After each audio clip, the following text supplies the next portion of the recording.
আসসালামু আলাইকুম ভাবি, কেমন আছেন? ভাইয়ের তো ভুলেই গেছেন, ফাঁকা থাকলে মিস কল দিবেন, মনের কিছু কথা বলবো। ওরে শয়তান, আছে না নাই?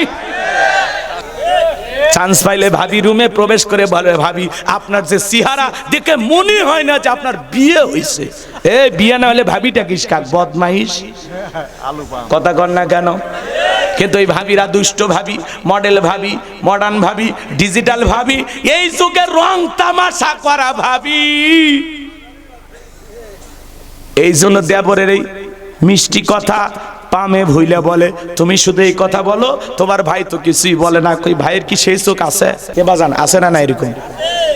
আর ভাবি যদি নেককার হইতো, ফাতেমার উত্তরসূরি হইতো, আল্লাহওয়ালা হইতো, নেককার হইতো, আমেনা হাজেরা হইতো, কি বলতো? কুল্লিল মুমিনিনা ইয়াগুদ্দু মিন আবসারিহিম। আল্লাহ বলেন মুমিন পুরুষের দৃষ্টি থাকবে নিচের দিকে, আমাকে দেখার অধিকার তোর নাই, তুই বের হয়ে যা, আমাকে দেখা যায় শুধু তোর ভাইয়ের। কথা কন। আজকে আমাদের পারিবারিক জীবনে সবচাইতে যেই জিনিসটা শরীয়তের সবচাইতে বড় একটা জিনিস যেটা আমরা লঙ্ঘন করে থাকি, সেটার নাম হলো পর্দা। ছোট ভাইয়ের বউক বড় ভাই দেখিচ্ছে, বড় ভাইয়ের বউক ছোট ভাই দেখিচ্ছে, ঘরে কোনো পর্দা নাই, মামাতো খালাতো চাচাতো ভাই আসিচ্ছে, গল্প সল্প করে যাচ্ছে, দুলে ভাইয়ের সাথে শালি ঢলাঢলি, রং তামাশা, ওই হুল্লার, কোনো ধরনের পর্দা নাই। কথা কন না কেন? আবার এমনও দুলে ভাই আছে, শালি যদি কাছে বসে দুটো গল্প না করে, বাড়ির যা বইয়ের ওপরে সেই গরম দেখায়। এই তোর বাপের বাড়ির যাবার কব না, তোর বোন এত বড় লোক হয়ে গেছে, আমি গেছি এক গ্লাস পানি খাওয়াই না রে, সামনে আসে না রে, এটা হলো লুচ্চে দুলে ভাই। তোর সামনে আসা লাগবি কে? এটা দিয়ে তোর হচ্ছে না, জায়েজ আছে আর একটা কর, শালির দিকে নজর দিস কে? শালি জায়েজ আছে তখন, বউ মারা যাবি যখন, তাহলে মারিয়ে ফেলে দে, যা জেলখানার যাইস নে। কথা কর না কে? বউ জীবিত থাকা অবস্থায় শালির দিকে নজর দেওয়া যাবে না। তোমার মায়ের পেটের বোনটাও যেমন, তোমার স্ত্রীর বোনটাও তেমন, ওইটাও হারাম, এটাও হারাম। বদমাইশ ছেলে বিয়ে করলে বইয়ের সাথে শালি ফিরি, সাপাত বাড়ি, বদমাইশ একটা। সাবানের সাথে হুইল ফিরি, কি ঠাইল না, দোয়া করে দিই। রাগ করতেছেন আপনারা? এই সমাজে এগুলো আছে না নাই? তাহলে ঘরের ভিতরে পর্দার আমল থাকা লাগবে। কিসের আমল? যুবক ছেলে, তুমি যদি তোমার মায়ের রুমে প্রবেশ করো, তা অনুমতি লাগবে। দরজায় নক করতে হবে, আম্মু আমি তোমার ছেলে আব্দুল কুদ্দুস ভিতরে প্রবেশ করতে চাই, অনুমতি আছে? কথা কয় না? ছেলে যখন যুবক হবে, মায়ের রুমে প্রবেশ করতে হলে অনুমতি নিয়ে ঢুকতে হবে। আর আপনি ভাবি রুমে ঢোকেন, কথা কন। ওয়াজ মা বোনেরা শুনতেছেন, যারা মা, দুইটা পুরুষ এদের 2 কিলোমিটার দূরে, একটা দেবর আর একটা দুলে ভাই, এরা হলো মৃত্যু তুল্য, বিষাক্ত সাপের চাইতেও ভয়ঙ্কর। হাদিসের ভাষায় এদেরকে মৃত্যু তুল্য বলা হয়েছে, এরা ভয়ঙ্কর। আর এদের দ্বারা মা বোনেরা গোপনে অনেক নির্যাতনের সুযোগ, মানে অনেক নির্যাতন জুলুমের শিকার হয়, কারো কাছে বলতে পারে না। কথা বলে না কেন? বললে ভাই ভাবি সংসার নষ্ট হবে, অথবা বোনের সংসার নষ্ট হবে, এই ভয়ে বলে না। কথা কয় না কে? এই জন্য আল্লাহর হস্তে পর্দাটা ঘরে ঠিক রাখেন। আপনি বড় ভাই ছোট ভাইয়ের বউ দেখার দরকার আছে আপনার? নাই? ওই একই জিনিস তো, চেহারায় কম বেশি, খাটো লম্বায় কম বেশি, এই তো। আর কি? মোটা আছে কম, এই তো। কারো বউ না পাতলা, কারো বউ মমতাজের মতো মোটা, এই কি আপনি এদিক ওদিক তাকান। এ ভাই ওয়াজগুলো শুনতে খারাপ লাগতেছে, ভাষা মনে বেশি খারাপ হয়ে গেল। ও গাইবান্ধার মানুষ, মাফ করে দিন, কিন্তু মনে রাখবেন সব এক, কোনো কম বেশি নাই। কথা কন না কেন? আর কপালে যেটা জুটছে, এটা কি ঘন্টায় ঘন্টায় পাল্টান যায়? তাহলে মানে নেন, 2 দিনের জিন্দগি মানে নেন, জান্নাতে যান, কতগুলো নিবেন রেডি হয়ে আছে। কথা কন। আর আপনারটাই যদি জান্নাতে যায়, তো জেলে জান্নাতে আল্লাহ রেডি করে রাখছে, ওর চাইতে বেশি সুন্দরী আল্লাহ আপনার জোসনার মত বেনে দিবি, যদি খালি স্বামী স্ত্রী যাবার পারেন। বউ দেখে আপনি টাসকি খাবেন জান্নাতের মধ্যে, চমকে উঠবেন, কে রে চেহারা চেনা চেনা লাগে। দোকানত দুনিয়ার থাকতে তোর নাইটি আসুল ছিল, তোর এই জায়গায় বেকা ছিল, নাক লম্বা ছিল, তো এত সুন্দর লাগতেছে জান্নাতের মধ্যে। কারণটা কি?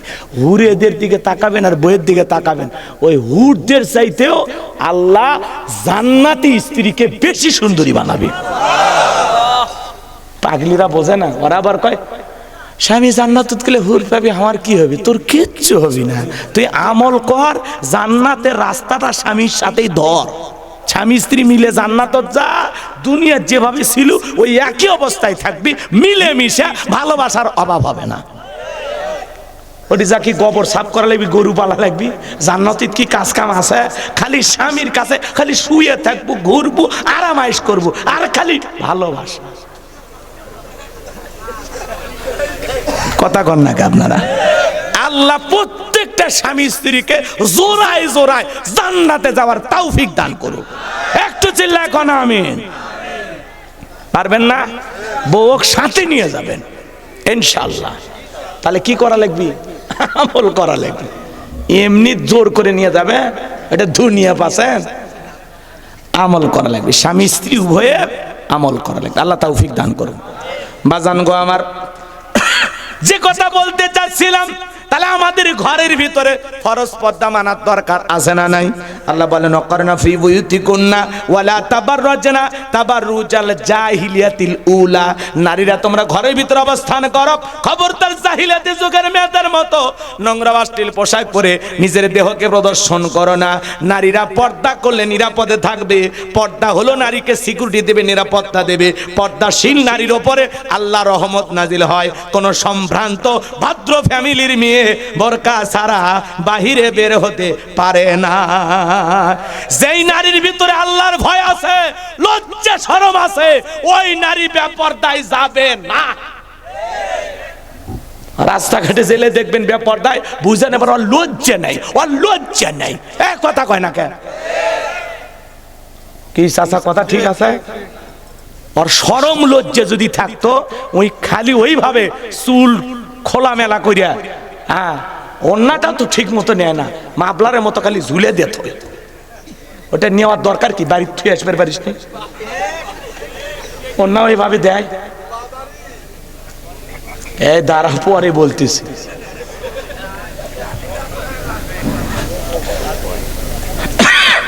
আজকে একটু সুন্দরী হলে কিভাবে রিক্সায় যায়, ওয়াজ করে আসার সময় তো এটা সামনে পড়ছে, সেইভাবে চমকে উঠছে চাঁদের মতো। একবার তাকে নিচে নামালে আমার কি উপায় আছে? বেশি দেখা যাবি।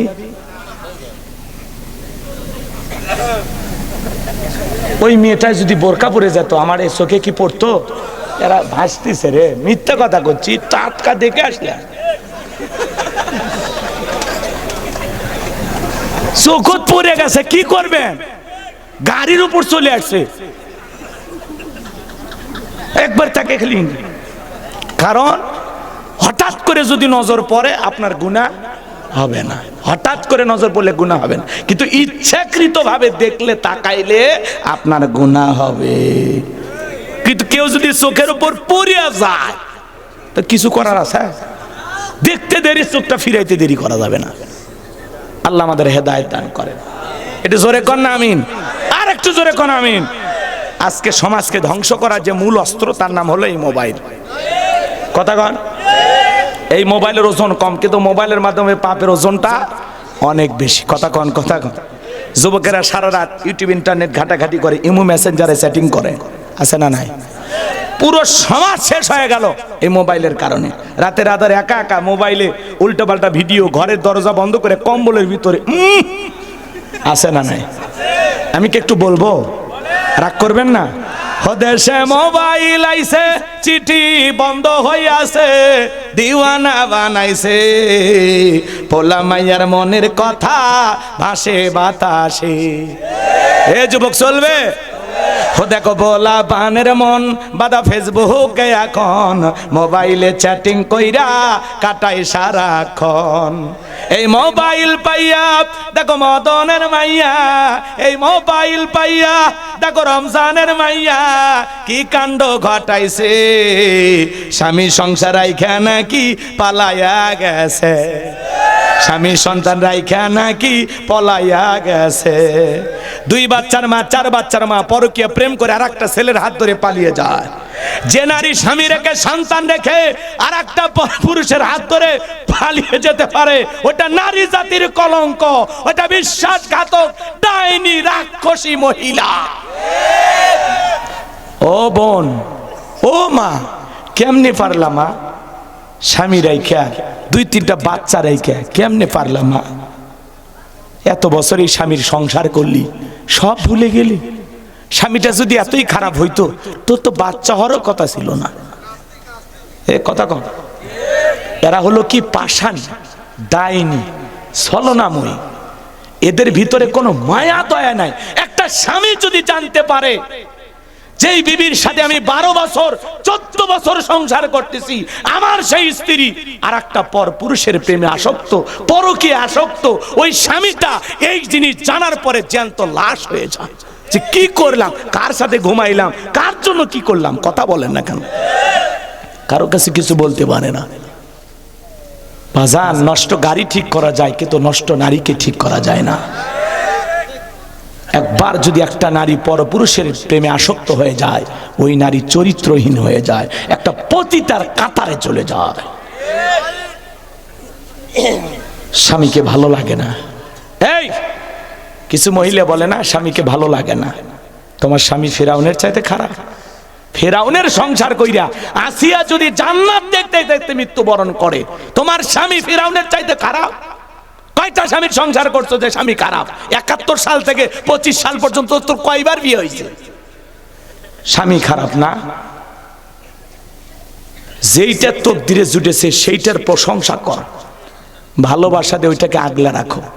মেয়ে মানুষ, নরম হৃদয়ের মানুষ। আর পুরুষকে এই দুনিয়ায় নারী জাতি পারে আগলায় রাখতে। কথা কয় না? পুরুষ একটু নারীর ভালোবাসার কাঙ্গাল। একটু ভালো ব্যবহার করো, একটু বুকে আগলায় রাখো, মিষ্টি কথা বলো, একটু যত্ন করো, স্বামীর একটু দেখভাল করো, কেয়ার করো। কথা কন? তুমি টিকটক নিয়ে ব্যস্ত হয়ে থাকো, তুমি মোবাইল নিয়ে পড়ে থাকো, তুমি স্টার জলসা জি বাংলা নিয়ে পড়ে থাকো, তুমি খেতা সেলাই করা নিয়ে ব্যস্ত হয়ে গেছো। স্বামী আসছে দুনিয়ার সব কাজ বন্ধ করে স্বামীর কাছে বসে থাকো। কথা কয় না? কাছে বসে দূরে দূরে থাকে। আছে না নাই? হয় মোবাইল নিয়ে ব্যস্ত, না হলে টেলিভিশন নিয়ে ব্যস্ত। আর যারা একটু কাজকর্ম করে ওরা দেখবেন গরু ছাগল নিয়ে, হাঁস মুরগি নিয়ে ব্যস্ত। স্বামীর কথা মনে নেই, মনে করছে হাঁস মুরগির সাথে সংসার করছে। এ পাগলি হলে বন্ধ করে তুই আইটি। কথা কন নাকি আপনারা? রাগ করছেন? আল্লাহ আমার মা বোনদের বুঝ দান করুক। জোরে বলেন আমিন। তিরমিজি শরীফের হাদিস, কোন স্ত্রী যদি রাতের বেলায় স্বামীকে দেখভাল করার জন্য, স্বামীকে চমকে দেওয়ার জন্য, আকর্ষণীয় করার জন্য রাতের বেলায় সাজা গোজা করে, সাজতে যে সময় যায়, নফল নামাজ পড়লে যে সব হয়, স্ত্রীর আমলনামা আল্লাহ সেই সব লিখে দেয়। রাতের বেলায় সাজুগুজু করে থাকবেন, নতুন 3 পিস নতুন শাড়ি পরে অপেক্ষায় বসে থাকবেন, খালি লিটনের বাপ আসুক। কথা কয় না কেন? খালি দরজাত আসুক, আসতে দেরি, সালাম দিতে দেরি করবেন না। কথা কয় না কেন? খালি একবার সালাম দেন। আপনার চেহারা দেখে জানো স্বামী ওই জায়গা এক ঝলক চমকে ওঠে, কে রে, এটা কে রে? আপনার রূপ সৌন্দর্য দেখে যেন আপনার স্বামী দিলটা ভরে যায়, অন্তর থেকে যেন আপনার স্বামী আপনার উপরে খুশি হয়ে যায়, মন থেকে যেন এই কথা বলে, পরে না চোখের পলক, কি আমার বইয়ের রূপের ঝলক। আপনার স্বামী যেন পাগল হয়ে যায়। কথা কন? পাগলিরা বোঝে না, ওরা টাইম দেখে না, দেখে তো পরকীয়া করিচ্ছে সব। কথা কন? তাহলে এই সমাজকে সুন্দর করতে হলে এই পরকীয়ার অভিশাপ থেকে সমাজটাকে কি বলেন বিরত রাখার দরকার আছে না নাই? এই পরকীয়া থেকে নারী পুরুষ সবাইকে বেঁচে থাকার দরকার আছে না নাই? আল্লাহ আমাদের হেদায়েত দান করেন। ও মা, ও বোন, স্বামীকে বাদ দিয়ে অন্য পুরুষকে যদি আপনার কাছে বেশি স্মার্ট হ্যান্ডসাম সুন্দর লাগে বুঝে নেবেন শয়তান আপনার ঘাড়ে চাপছে। যখন তখন অঘটন ঘটতে পারে, নিজের সংসারটাও হারাবি। ভালো করে কইলেন কিন্তু কথা কয় না কে? অন্য পুরুষ কখনো স্বামীর চাইতে সুন্দর হতে পারে না। কথা বলেন, কথা বলেন। আল্লাহ নারী জাতিকে হেদায়েত দান করেন, একটু বুঝ দান করেন, জোরে কোন আমিন। যুবক, তাহলে পরকীয়া করা যাবে না। বিবাহের আগে কোন ধরনের অবৈধ প্রেম ভালোবাসা করানো যাবে না। নিজের স্ত্রী ব্যতীত পৃথিবীর অন্য কোন নারীর দিকে তাকানো যাবে না। তাই বলে যে 14 জন জায়েজ আছে ওদের দিকে দেখা যাবে। কথা কয় না কে? রাগ করতেছেন মনে হয়। আর একটা ভেজাল লাগছে কোন জায়গায়? টিকটক। কথা কন না কে? ও দেশে টিকটক আসিয়া সব গেল ভাসিয়া, সিদ্দিক সোরা নায়ক হইছে আইডি খুলিয়া, হিরো আলম নায়ক হইছে আইডি খুলিয়া। বগুড়ার হিরো আলম চেনেন না? কয়েকদিন আগে দুধ দিয়ে গোসল করে বউ তালাক দিছে। এখন রিয়ামণি করছে তালাকই যদি যায় তালাকের নোটিশ কই? এখনো তো আমি তালাকের কোনো কাগজ পাইনি। উল্টো মামলা করছে, যখন তখন হিরো আলম গ্রেফতার হতে পারে। এই চেহারাটা জীবন গেল খালি নিয়মের পিছে ঘুরে। কথা কন। আর নির্বাচনের দাঁড়িয়ে খালি মার খায়। এইবার নাকি ওই প্রধানমন্ত্রী, সাবেক প্রধানমন্ত্রী শেখ হাসিনা যে গোপালগঞ্জে দাঁড়ায় না, হিরো আলম নাকি ওই জায়গায় দাঁড়াবি। এর সাহস কি? গোপালগঞ্জে একবার গেলে মার খাবি কন্যাকা। গোপালগঞ্জের মানুষ কিন্তু খুব ক্ষেপে আছে এই দেশের মানুষের ওপর। ওটা মনে করেন একটা আলাদা দেশ। আমাকে অনেকে ফোন দিয়ে কয় হুজুর আসেন গোপালগঞ্জে। আমি বলছি ভাই এই জীবন আর তোদের জেলায় যাওয়ার ইচ্ছেই নাই, কারণ আমি যে গান গাইছি। কথা কন না কেন? কে চাচা শোনেনি? ওরা গেলে বান্ধে তুমি। আচ্ছা যাই হোক, ওই যে বুবুর কথা বলছি, আগেই তো খেপা। রাগ করতেছেন আপনারা? মন খারাপ করছেন? তাহলে ভাইয়েরা আমার, হিরো আলম যা করতেছে করুক, ওই মার খেতে খেতে মরে যাবে। আর জীবনটা এই ধাঁচে দিয়ে উঠছে। কথা কন। কারণ একটা পুরুষ ভালো থাকবে তখন। বউক তালাক দিছু ভালো কথা, আর কোনো নারীর দিকে তাকাস না। বিয়ে শাদী ধান্দা বাদ দে, বাচ্চা কাচ্চা আছে লালন পালন কর, তওবা করে চিল্লে যা যা গান বাজনা বাদ দিয়ে আমি ফেরেশতা হয়ে গেলাম। দোয়া করতেছি আমরা, কিন্তু সারা জীবন এই নাটক করবি ভাই, এটা আমরা আর মেনে নিতে পারতেছি না। আল্লাহ হেদায়েত দান করেন। এটা জোরে কোন আমিন। আমিন। হতে সে টিকটক আসিয়া সব গেল ভাসিয়া, সিদ্দিক সোরা নায়ক হইছে আইডি খুলিয়া, হিরো আলম নায়ক হইছে আইডি খুলিয়া। এই মোবাইলে হাই কি জাদু আছে ভাই, পোলাপান বুঝাছে, পড়ালেখা তুইলা রাখছে সপ্তম আকাশে। পড়াশোনা বাদ দিয়ে এখন ছেলে পেলে মোবাইল নিয়ে ব্যস্ত আছে। এজন্য প্রত্যেকটা অভিভাবকের দায়িত্ব, ছেলে মেয়ের হাতে মোবাইল দেওয়া যাবে, টাচ ফোন দেওয়া যাবে না। কথা কি বুঝতে পারছেন? আল্লাহ হেদায়েত দান করেন। এটা জোরে কোন আমিন। সম্মানিত ভাইয়েরা আমার, বিশ্ব নবীর প্রিয় সাহাবী হযরতে আনাস রাদিয়াল্লাহু তাআলা আনহু বলেন, নবীজি কাবার হাতিমে হেলান দিয়া বসা, আমি তাকায় দেখি নবীজির মনটা ভীষণ খারাপ, মুখটা মলিন, চোখের কোনা দিয়া অশ্রু ঝরতেছে। হযরতে আনাস ডেকে বলেন, কিছুটা সময় অতিবাহিত হয়ে যাওয়ার পরে আমি তাকায় দেখি আমার নবীজি মুস্কি মুস্কি হাসতেছেন। বলুন সুবহানাল্লাহ।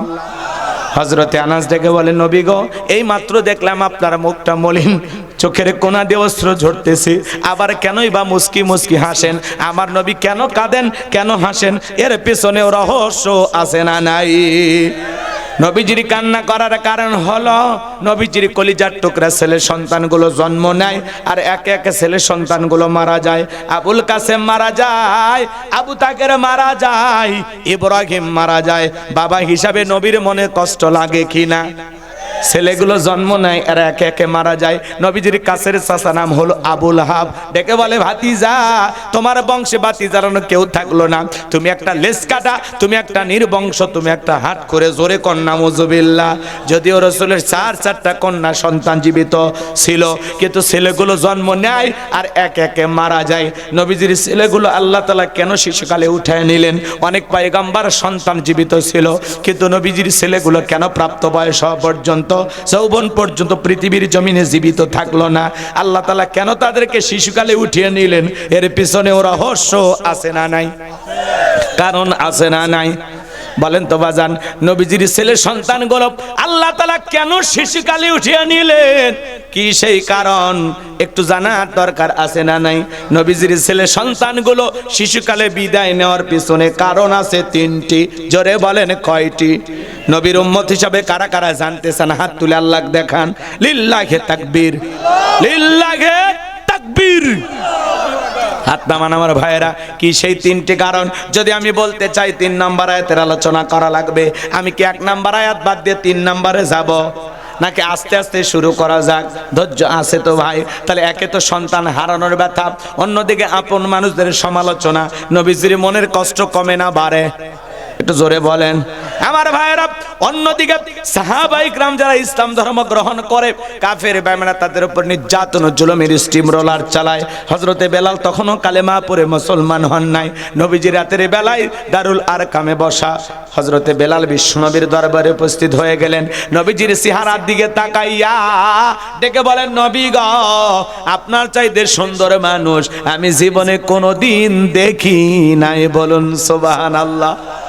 আপনার আমার নবী কতটা সুন্দর ছিলেন জানেন? হযরতে জাবের রাদিয়াল্লাহু তাআলা আনহু বলেন, পূর্ণিমার রাত আমি রাসূলের বাড়িতে গিয়েছিলাম। সেদিন দেখেছিলাম চাঁদ উদয় হয়েছে 2টা, একটা চাঁদ আসমানে আর একটা চাঁদ জমিনে। হযরতে জাবের ডেকে বলেন, আমি একবার আকাশের পূর্ণিমার চাঁদের দিকে তাকাই, আর একবার নবীজির চেহারার দিকে তাকাই। ওই আকাশের পূর্ণিমার চাঁদের চাইতেও নবীকে আমার কাছে বেশি সুন্দর মনে হয়।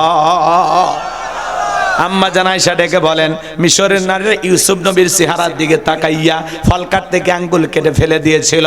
ওরা যদি একবার বিশ্ব নবীর চেহারার দিকে তাকাইতো, শুধুমাত্র আঙ্গুল নয়, আঙ্গুল কাটতে কাটতে হাত কাটতে কাটতে কখন যে নিজের কলিজা কেটে দুফাক করে দিত, মুহূর্তের জন্য টের পাইতো না। আপনার আমার নবী এতটাই সুন্দর। নবীর সম্মান মর্যাদা কত আমরা বুঝি না। এক জায়গায় ওয়াজ করলাম, ভাই বলেন তো আমাদের নবীর নাম কি? বলে হুজুর আব্দুল কাদের জিলানী। পীর সাহেবের নাম মুখস্থ আছে, কিন্তু কপালে পড়া রাসূলের নামটা বলতে পারে না। এরকম মুসলমান সমাজে আছে না নাই? আম্মা জান আয়েশা আরো বলেন, ও দুনিয়ার মানুষ, তোমাদের একটা সূর্য আছে, আমি আয়েশার একটা সূর্য আছে। তোমাদের সূর্য উদয় হয় দিনের বেলায়, আর আমি আয়েশার সূর্য উদয় হয় রাতের বেলায়। আম্মা জান আয়েশা বলেন, আমি একদিন সেলাইয়ের কাজ করতেছিলাম, হঠাৎ করে সুইটা হাত থেকে পড়ে গেল। বাতিতে কোনো তেল ছিল না, বাতি জ্বালাইতে পারলাম না। অপেক্ষায় আমি বসে থাকলাম। বিশ্বনবী যখন এশার সালাত আদায় করার পরে ঘরের ভিতরে প্রবেশ করলেন, সর্বপ্রথম নবীজি আম্মা জান আয়েশাকে সালাম দিলেন। নবী ঘরে ঢুকে স্ত্রীকে কি দিলেন? নবীর উম্মত হিসাবে এই আমল আপনার আমার ঘরেও চালু থাকার দরকার আছে না নাই? বাড়িতে যাইয়া বউকে সালাম দিবেন, আসসালামু আলাইকুম রহিমা, কেমন আছো সোনা? ঘরের দরজাটা খোলো না, আমি তোমার লেটনের বাপ, তোমার দিওয়ানা। বউ খুশি হয়ে দরজা খুলবে, কথা বলে ঠিক কিনা? কিন্তু আপনার আমার ব্যবহার এত ভালো না। ঘরে দরজা চিৎকারে মেরে ডাক দেয়, এ রুবেলের মামে দরজা খোল, বেশি দেরি হলে দরজা ভাঙ্গে ফেলে দিয়া, আজ তোর পিঠের ওপর কি যে হবি রে। ভিতর থেকে বউ বলে, এটা স্বামী না সেকেন্ড আজরাইল। আছে না নাই? আছে না নাই? এ যুবকের দল, ভালো করে কথাগুলো বুঝবেন বাজান। আজকে সকালবেলা বিয়ে হয়, সন্ধ্যায় তালাক, সন্ধ্যায় বিয়ে, সকালে তালাক। দাম্পত্য জীবনে কোনো সুখ আর শান্তি নাই। এর কারণ আছে না নাই? শোনেন, স্বামী স্ত্রীর মধ্যে সালাম আদান প্রদান হলে আল্লাহর পক্ষ থেকে রহমত নাজিল হয়। সুবহানাল্লাহ বলবেন না? আচ্ছা, সুবহানাল্লাহ এত কষ্ট করে বলা লাগে কেন? আপনারা কি কোনো কারণে রাগ করে বসে আছেন? একটু অপেক্ষা করেন বাজান, শোনেন। স্বামী স্ত্রীর মধ্যে সালাম আদান প্রদান হলে একে অপরের প্রতি শ্রদ্ধা, ভক্তি, বিশ্বাস, ভালোবাসা বেড়ে যায়। যেই জবান দিয়া সালাম আদান প্রদান হবে, এই জবান দিয়া স্বামী স্ত্রী একে অপরকে কখনো অশ্লীল ভাষায় গালিগালাজ করতে পারবে না। কথা বলে না? ঠিক। কারণ উভয়ের ভিতরে আল্লাহ তাআলা এত মহাব্বত সৃষ্টি করে দিবেন। শুধু সালাম নয়, এই যুবক, লোকজন যদি না থাকে বইয়ের হাতটা ধরে মুসাফা করবেন। কার হাত? কথা কয় না, কথা কয় না। আপনারা কি এতিম, কারো বউ নাই নাকি? তো কথা বলেন না কেন? কার হাত? বইয়ের হাত ধরে মুসাফা করবেন। বইয়ের হাত, পাশের বাড়ির ভাবির হাত না, ধরে ঝাঁটা দিয়ে পিটাবে। যে কথা বলতে যাচ্ছিলাম বাজান, আম্মা জান আয়েশা ডেকে বলেন, নবীজি সালাম দিয়ে ঘরের ভিতরে প্রবেশ করলেন। নবীজির চেহারার আলোতে সুইটা কয়ে পড়ে আছে আমি পরিষ্কার দেখতে পেয়েছি। কেমন নবী পাইছি, নবীর সম্মান মর্যাদা কত। যে নবী হ্যাঁ বললে তামাম পৃথিবীবাসীর জন্য আল্লাহ পাক হালালে পরিণত করে দেয়, যে নবী না বললে তামাম পৃথিবীবাসীর জন্য আল্লাহ পাক হারামে পরিণত করে দেয়। জমিনে পথ চললে আসমানের মেঘ আসা ছায়া প্রদান করতো, সুবহানাল্লাহ বলেন। যে রাস্তা দিয়ে বের হয়ে যায় ওই রাস্তা দিয়ে সুগন্ধি পাওয়া যায়, অজু করলে নবীজির অজুর পানি দিয়া সুঘ্রাণ পাওয়া যায়, বলুন সুবহানাল্লাহ। নবীজি যখন ঘেমে যেতেন আম্মা জানেরা নবীজির দেগের ঘামগুলো শিশির ভিতরে জমা রাখতেন। বিশেষ দিনে নবীজির দেগের ঘামগুলো সুগন্ধি হিসাবে ব্যবহার করা হতো। যেই নবী আসমানের চাঁদের দিকে ইশারা করলে চাঁদ দুই টুকরো হয়ে যায়, জমিনে পা তুললে মাওলা পাকের আরশে আজিমে পৌঁছে যায়। যেই ছাগলের স্তনে দুধ নাই, নবীজি হাতটা লাগায় দিলে দুধে পরিপূর্ণ হয়ে যায়। যেই খাবার 2-3 জন মানুষ খাবে ওই খাবারে যদি রসুলের হাতটা লেগে যায়, শত শত মানুষ খাবার খেয়েও যেমন খাবার তেমনি থাকতো, বলুন সুবহানাল্লাহ। যেই নবীর চেহারার উপরে মুসামাসি পরা হারাম, আল্লাহু আকবার, সেই নবীর কাছে বেলাল, কথা মনে আছে না নাই? বেলাল ডেকে বলে, নবী আপনি কালেমার দাওয়াত দেন, ইসলামের প্রচার প্রসার করেন, দয়া করে আমারে কালেমা পড়ে মুসলমান বানায় দেন। নবীজি পড়া দিলেন, লা ইলাহা ইল্লাল্লাহু মুহাম্মাদুর রাসূলুল্লাহ সাল্লাল্লাহু আলাইহি ওয়াসাল্লাম। হযরত বেলাল কালেমা পড়ে মুসলমান হয়ে গেল। নবী আমার ডেকে বলে, বেলাল ইসলামের অবস্থা কোনো ভালো না, কালেমা পড়েছো আপাতত প্রকাশ করা যাবে না। আপনারা বলেন তো বাজান, ইসলামের অবস্থা কি সব সময় ভালো থাকে? আজও তামাম পৃথিবীর দিকে তাকায় দেখেন, তামাম পৃথিবীর জালেম আর বেঈমানেরা ঐক্যবদ্ধ হয়েছে পৃথিবীর জমি থেকে ইসলাম আর মুসলমানকে মুছে ফেলে দেবে। কথা বলেন। আজও পুরো পৃথিবীতে যেখানে মুসলমান সেখানে নির্যাতন জুলুম আছে না নাই? আজ ওই পৃথিবীর জমিনে মুসলমানদেরকে জালেম বেঈমানরা ইহুদিরা হত্যা করতেছে নেতানিয়াহুর নেতৃত্বে। আজও ফিলিস্তিনি মুসলমানদের রক্ত নিয়ে তারা খেলা করতেছে, কথা বলেন ঠিক কিনা? আজও কাশ্মীরে মুসলমানেরা মার খায়, আজও গরুর গোশত খাওয়ার অপরাধে ভারতে মুসলমানদেরকে হত্যা করা হয়, কথা বলেন ঠিক কিনা? যেখানে মুসলমান সেখানে নির্যাতন জুলুম আছে বাজান গো আমার। এজন্য তামাম পৃথিবীর সাদা চামড়ার দলেরা ঐক্যবদ্ধ হয়েছে পৃথিবীর মানচিত্র থেকে ইসলাম আর মুসলমানকে মুছে ফেলে দেবে। কিন্তু ওরা তো জানে না ইসলামের সুইচ আছে কার হাতে। আল্লাহ রাব্বুল আলামিন বলেন, ইউরিদুনা লিতুফিউ নূরাল্লাহি বিআফওয়াহিহিম ওয়াল্লাহু মুতিম্মু নূরিহি ওয়ালাউ কারিহাল কাফিরুন। সূরা সফ আয়াত নাম্বার 8 আল্লাহ রাব্বুল আলামিন জানিয়ে দিলেন, কাফেররা চাই মুখের ফৎকারে দিনের আলোকে, ইসলামের আলোকে, কোরআনের আলোকে নেভায়া দিতে। আমার আল্লাহ ডেকে বলেন, আল্লাহু মুতিম্মু নূরিহি, এই জমিনে দিনের আলোকে, ইসলামের আলোকে, কোরআনের আলোকে আমি আল্লাহ রাব্বুল আলামিন প্রতিষ্ঠিত করেই ছাড়ব। যদিও কাফের বেঈমানদের অন্তরে যত ধরনের জ্বালা যন্ত্রণা হোক না কেন, বলেন আল্লাহু আকবার। এজন্য ভাইরা আমার, যারাই মুসলমানের রক্ত নিয়ে খেলা করবে ওই জালেমদের জায়গা পৃথিবীর জমিনে হবে না। নমরুদ ইসলামকে ঠেকানোর চেষ্টা করেছিল, পারে নাই। ফেরাউন চেষ্টা করেছিল, পারে নাই। আবু জেহেল চেষ্টা করেছিল, পারে নাই। আজও নেতানিয়াহু বলেন আর ডোনাল্ড ট্রাম্প বলেন আর ভারতের মোদি বলেন, এরাও ইসলামকে থামানোর চেষ্টা করলে আল্লাহ একদিন নমরুদ ফিরাউনের মতো ওদেরকেই থামিয়ে দেবে, কথা বলে ডেকে এরা। এদেশেও দেখলেন না যারা শাপলা চত্বরে আলেমদেরকে হত্যা করেছিল, নিরীহ আলেমদেরকে ফাঁসির দড়িতে ঝুলিয়েছিল, অসংখ্য মানুষকে মিথ্যা মামলা হামলা দিয়ে জেলখানায় বন্দী করে রেখেছিল, যাদের হাতে মুসলমানের রক্ত লেগেছিল, ছোট্ট শিশুকে পর্যন্ত যারা হত্যা করেছিল, বলেন তো আজকে তারা ক্ষমতার চেয়ারে আসে?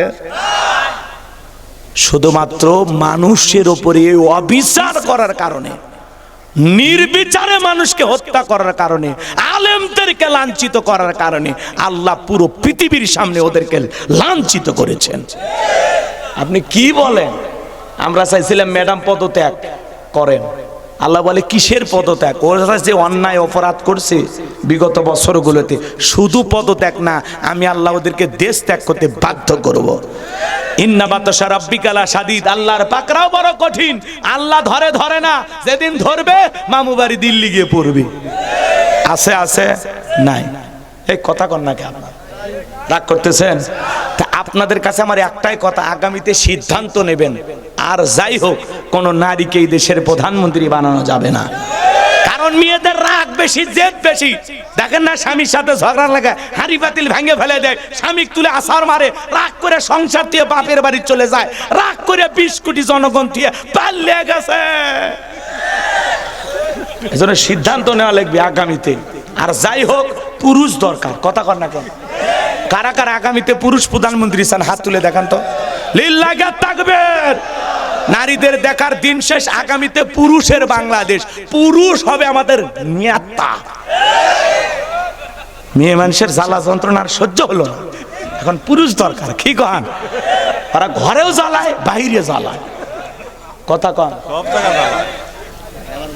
এত জ্বালায় আর তাও শান্তি পায় না চাচা। মাঝে মাঝে কল রেকর্ড, কেন ভেগে চলে গেছো, তোমার কথা আমরা শুনবো না তো? কেন ফোন দেন? খুব মায়ার শরীর, এখনো ফোন দেয়, বলে আমি দেশের এখনো প্রধানমন্ত্রী আছি। তা আছেন তো ভারতে, কি করেন আপনি? আসেন। আমি দেশের কাছেই আছি, চট করেই ঢুকবো, কথা কন। বলে কিনা মাঝে মাঝে, বলে না? ওনার কথা শুনতে ভালোই লাগে। কি কন? রাগ করতেছেন? আপনি আসেন। আপনি যাওয়ার আগেও বলে যাননি, আসার আগেও বলার দরকার নেই। যে দিক দিয়ে মন চায়, যেদিন মন চায় আপনি আসেন। এই দেশ আপনার বাবার, এই দেশ আপনার স্বামীর। আপনি বড় কথাই বলেছিলেন পালাবেন না, কই পালিয়েই তো গেলেন, নিজের কথাটাও ঠিক রাখলেন না, কথা বলেন। দেশনেত্রী বেগম খালেদা জিয়া অসুস্থ হয়ে দেশে পড়েছিলেন, এই বয়সে জেল খেটেছেন, তাও দেশ ছেড়ে যায়নি বাপের বেটি। কথা কন না কেন? আমার চাচা ক্ষমতার থেকে পদত্যাগ করে, ঈশ্বর আমার চাচা, আমাদের চাচা, জাতির চাচা, ক্ষমতার থেকে পদত্যাগ করে জেলে গেছে, দেশ ছাড়েনি, বাপের বেটা, কথা কন। উনিও যদি জেলখানায় যাইতেন, অন্তত ওনার নেতা কর্মী এই যে চোরের মতো মিছিল না করে, ওরা তাও বলতে পারতো জেলের তালা ভাঙবো, নেত্রীকে বের করে আনবো, মিছিলটাও করবে, দিল না। রাগ করতেছেন আপনারা? উনি মাঝে মাঝে আসতে চাই, আমরা আবার ডাকি, বুবু আহিবা, তুমি আইবা গো, সেই দিন আইসা বুবু ক্ষমতা পাইবা না। হো বুবু আহিবা, তুমি আইবা গো, সেই দিন আইসা বুবু ক্ষমতা পাইবা না। খোঁজ নাই বহু কাদের কাকার, অবস্থা খারাপ দরবেশ বাবার, হাউন আঙ্কেল এখন সামনেও আসে না। নেতা কর্মী সব জেলের ভিতর, বুবু আছে ডরের ওপর, কখন জানি আসে গ্রেপ্তারি পরোয়ানা। বুবু আইবা, তুমি আইবা গো, সেই দিন আইসা বুবু চিয়ার পাইবা না। ক্ষমতার চেয়ার থেকে নামা সহজ, কিন্তু ওই চেয়ারে ওটা কঠিন, কথা কন ঠিক কিনা? বাজান গো, আমার মন খারাপ করবেন না, সামনের দিকে যায়। যারা মুসলমান রক্ত নিয়ে খেলা করবে, মনে রাখবেন বাজান, ওরা ক্ষমতার চেয়ারে চিরকাল টিকে থাকতে পারবে না। আর যারা ইনসাফ, আদল ইনসাফ প্রতিষ্ঠিত করবে, মানুষের ন্যায় বিচার কায়েম করবে, তারা যুগের পর যুগ টিকে থাকবে, কথা বলেন ঠিক কিনা? লম্বা করার কোনো সুযোগ নাই। নবী ডেকে বলে, বেলাল, ইসলামের অবস্থা কোন ভালো না, কালেমা পড়েছ, আপাতত প্রকাশ করা যাবে না। বেলাল ডেকে বলে, নবী, আমার জীবনের কোনো দাম নাই, আমার মনিব ওমায়কে বলেছিলাম উট্টুম্বা ছাগল পেশাব পায়খানা করে দেয়, এই ঘরে থাকতে আমার বড় কষ্ট হয়, আমার জন্য একটা ভালো ঘরের ব্যবস্থা করে দেন। ওমায় ডেকে বলে, বেলাল, উট্টুম্বা ছাগলের দাম আমার কাছে আছে, কিন্তু তোর মতো কালো হাফসি বেলালের দাম আমার কাছে নাই। ও নবী, আপনি শুধু আমাকে দোয়া করে দেন, মৃত্যু পর্যন্ত যেন কালেমার পথে টিকে থাকতে পারি। এই কথা বলে হযরতে বেলাল চলে গেলেন। পরের দিন সকালবেলা সূর্য উদয় হয়ে গেছে, অনেকটা বেলা হয়ে গেছে, বেলাল দরজা খোলে না। অন্য চাকর যারা আছে নালিশ নিয়ে চলে গেছে ওমায়ের কাছে, যাই বলে, নেতা এখন পর্যন্ত বেলাল দরজা খোলে নাই, উট্টুম্বা ছাগলের পেশাব পায়খানা পরিষ্কার করে নাই, তাই নাকি? বলে, হ্যাঁ ঠিক আছে, চলো যাই, ডাক দেই। ও বেলাল দরজায় ডাক দেয়, ও বেলাল দরজা খোলো। হযরতে বেলাল দরজা খোলে না, জোরে করে ধাক্কা মারছে, যখন দরজা খুলে গেছে তখন এইবার ওমায় তাকায় দেখে, যেই রাত্রিতে হযরতে বেলাল কালেমা পড়ে মুসলমান হয়েছে, ওই রাত্রিতে একটা উট্টুম্বা ছাগলের কাছে কোনো পেশাব পায়খানা নাই। জোরে কোন মারহাবা। এইবার উমাইয়া ডেকে বলে চাকরের দল, বেলালের বিরুদ্ধে মিথ্যা অভিযোগ দাও। তোমরা যখন ঘুমাচ্ছিলে বেলাল তখন ময়লা আবর্জনা পরিষ্কার করেছে, তাকায় দেখো না একটা উটদুম্বা ছাগলের কাছে কোনো পেশাব পায়খানা নাই, যাও নিজেদের কাজ করো। এই কথা বলে ওদেরকে তাড়িয়ে দিয়ে এক পা দুপা করে বেলালের কাছে চলে গেলেন। হযরতে বেলাল দেয়ালে পিঠটা লাগাইয়া জিহ্বা নাড়ায়া জিকির করতেছে কার? এইবার বেলালের কাছে যায় হালকা করে ধাক্কা মারছে, যখন জবান দিয়ে কালেমার আওয়াজ বের হয়েছে তখন এইবার উমাইয়া ডেকে বলে বেলাল তোর জবান দিয়ে কি শুনলাম, তুমি কি মুসলমান হয়েছো? হযরতে বেলাল ডেকে বলে মুসলমান হয় যারা মিথ্যা কথা বলতে পারে না তারা ওয়াকুলু কওলান সাদীদা। মুসলমানেরা হলো সত্যবাদী, মুসলমানেরা কখনো মিথ্যাবাদী হতে পারে না। আমাদের সমাজে মিথ্যাবাদী আছে না নাই? ভরা পেটেও মিথ্যা, খালি পেটেও মিথ্যা, ঘুমানোর আগেও মিথ্যা, ঘুম থেকে উঠেও মিথ্যা। মিথ্যা বলতে বলতে চেহারা বেঁকা হয়ে গেছে, এক পা কবরে চলে গেছে। এত মিথ্যা কথা বলে শয়তান পর্যন্ত বলে আমি এত খারাপ না। আছে না নাই মিথ্যাবাদী? মুসলমান জবান দিয়ে কখনো মিথ্যা কথা বলা যাবে না, মুসলমান হবে সত্যবাদী। কথা বলেন ঠিক কি না? একটা মিথ্যা বলতে গিয়ে হাজারো মিথ্যা নতুন করে তৈরি করা লাগে, ওইটার সংশোধন করার জন্য। কথা বলেন, খালি পেঁয়াজ লেগে যায়, মিথ্যা বললে পেঁয়াজ লেগে যায়। এত মিথ্যা কথা জবান দিয়ে কেন বলবো? চুপচাপ থাকেন, মিথ্যাকে পরিহার করেন। মিথ্যা বলা জায়েজ না হারাম? আরো জোরে কম। তাহলে আমরা জবানটাকে ভালো কাজে ব্যবহার করবো তো ইনশাল্লাহ। এই জবান দিয়ে আমরা মিথ্যা কথা বলবো না। আজকের মাহফিল থেকে শপথ নেওয়া যাবে যে আমি জীবন দশায় কোনোদিন মিথ্যা কথা বলবো না, সব সময় সত্য কথা বলবো ইনশাআল্লাহ। সম্মানিত ভাইয়েরা আমার, লম্বা করবো না, সংক্ষিপ্ত কথা বলে দেওয়া যায়, সামনে গেলে মজা পাবেন। যুবক রেডি থাকো, তোমাদের জন্য ওয়াজ হবে। আমার ভাইয়েরা যে কথা বলতে চাচ্ছিলাম বাজান, এইবার উমাইয়া ডেকে বলে বেলাল তোরে উটদুম্বা ছাগলের মালিক বানায় দেব, থাকার জন্য ভালো করে ব্যবস্থা করে দেব। বেলাল ডেকে বলে উমাইয়া দুনিয়ার পার্থিব সম্পদের বিনিময়ে বেলাল তার ঈমান বিক্রি করবে না। আল্লাহু আকবার। এইবার উমাইয়া ডেকে বলে আমার কথা না শুনলে বড় নেতা আবু জেহেলকে খবর দেব। হযরতে বেলাল ডেকে বলে কোন বড় নেতা ছোট নেতা এখন কাউকে গোনার টাইম নাই। আমি দুনিয়ার কোন আবু জেহেলকে ভয় করি, আমি ভয় করি আমার আল্লাহকে। এইবার উমাইয়া দৌড়ে চলে গেল আবু জেহেলের বাড়িতে, যা বলেন আপনার সংবাদ খুব খারাপ, আমার বাড়ির কৃতদাস বেলাল কালেমা পড়ে মুসলমান হয়েছে। তাই নাকি? বলে হ্যাঁ ঠিক আছে যাও আমি আসতেছি। আবু জেহেলের সাঙ্গ পাঙ্গ ক্যাডার মাস্তান ছিল, যাদের কাজই হলো মুসলমানদের উপরে নির্যাতন জুলুম চালানো। আজও তাম পৃথিবীর দিকে তাকায় দেখবেন জালেমদের বিশেষ একটা বাহিনী থাকে, যাদের কাজই হলো টুপিওয়ালা দাড়িওয়ালা ইমানদারদেরকে জঙ্গি তকমা লাগায়া পৃথিবীর মানচিত্রে সন্ত্রাস প্রমাণ কইরা তাদেরকে হত্যা করা। এই কথা বলেন না কেন? জালেমেরা টিকে থাকে কিভাবে? নিরীহ আলেমদের উপরে, ইসলাম আলাদের উপরে জুলুম করে। কথা বলেন না কেন? আজও পৃথিবীতে জালেমেরা কিভাবে টিকে আছে? মুসলমানের রক্ত নিয়ে খেলা করে। মুসলমানকে হত্যা করলে বলে সন্ত্রাস মানলাম, আর মুসলমানেরা পাল্টা জবাব দিলে বলে নিরীহ মানুষ মারছে। তোমরা মারলে, মুসলমান মারলে কয় সন্ত্রাসী মারছে। বোঝেন নাই? মুসলমানকে ওরা মানুষের কাতারেই মনে করে না। এরকম জালেম পৃথিবীতে আছে না নাই? তাছাড়া আজকে জাতিসংঘ বলেন পৃথিবীতে এত বড় বড় রাষ্ট্র আছে, কেউ মুখ ফুটে কথা বলে না একটা নিরীহ শিশুকে কিভাবে হত্যা করা হচ্ছে। কথা বলেন ঠিক কিনা? আসমানের দিকে শিশুটাকে এরকম ছুঁড়ে মারা হচ্ছে, নিচে তরবারি ধরা হচ্ছে, দুই টুকরো হয়ে জমিনে পড়ে যাচ্ছে। কি বর্বর হত্যাকাণ্ড পৃথিবীতে চলতেছে। পৃথিবীর বেঈমান নেতারা কোনো কথা বলে না, মুখে কুলুপ লাগায় বসে আছে। কথা বলেন, বললেই যদি দুই একটা বোম ওর দেশে পড়ে এই ভয়ে কথা বলে না। রাগ করতেছেন আমার কথা? আমার ভাইয়েরা দিল দিয়ে কথাগুলো বোঝার চেষ্টা করবেন। এইবার আবু জেহেল সাঙ্গ পাঙ্গ কাটার মাস্তান নিয়া উমাইয়ার বাড়িতে হাজির হয়ে গেল। ডাইকা বলে বেলাল এই দিগাই। এ বেলাল এই সব কি শুনছি, তুমি নাকি মুসলমান হয়েছো? হযরতে বেলাল ডেকে বলে গতকাল রাত্রিতে নবীজির হাতে হাত রেখে আমি কালেমা পড়ে মুসলমান হয়েছি। তাই নাকি? বলে হ্যাঁ। বেলাল তাহলে শুনে নে, আমি তোরে পার্সোনাল মহব্বত করি, তোর উপর একটা বিশেষ নজর ভালোবাসা কাজ করে।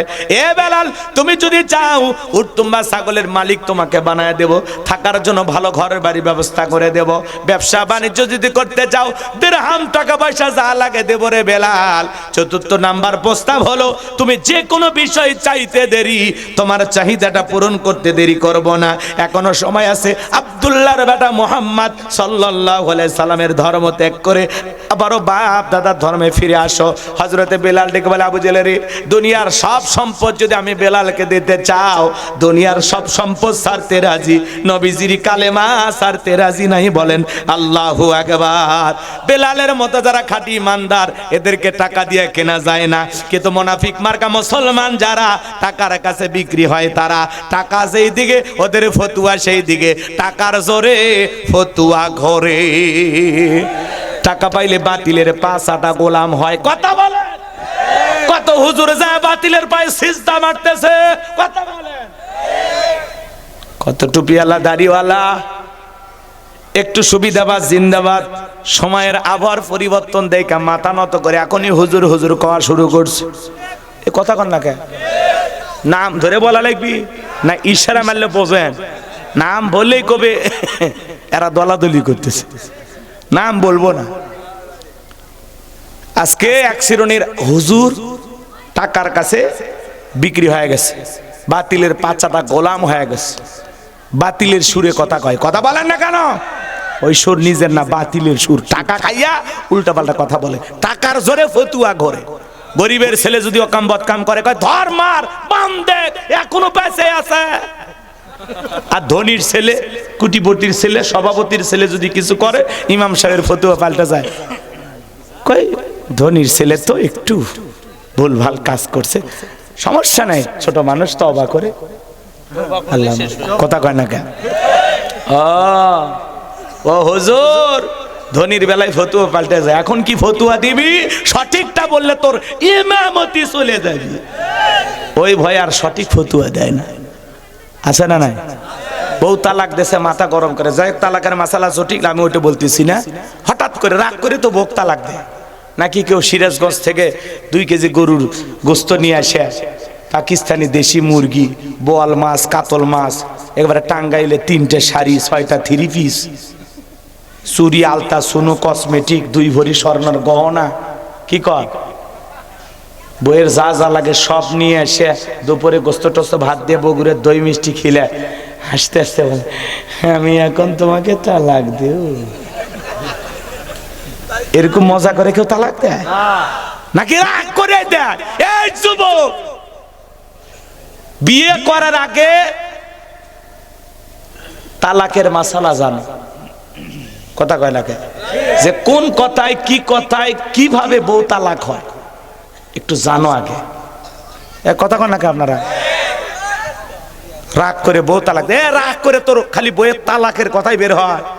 রাগ করে 7 দিন কক্সবাজার যা থাক, রাগ করে 7 দিন জঙ্গলের মধ্যে থাক, সুন্দরবন যা, মধু পরিষ্কার কর, যা মধুর শাক কাট। কথা কর না কে?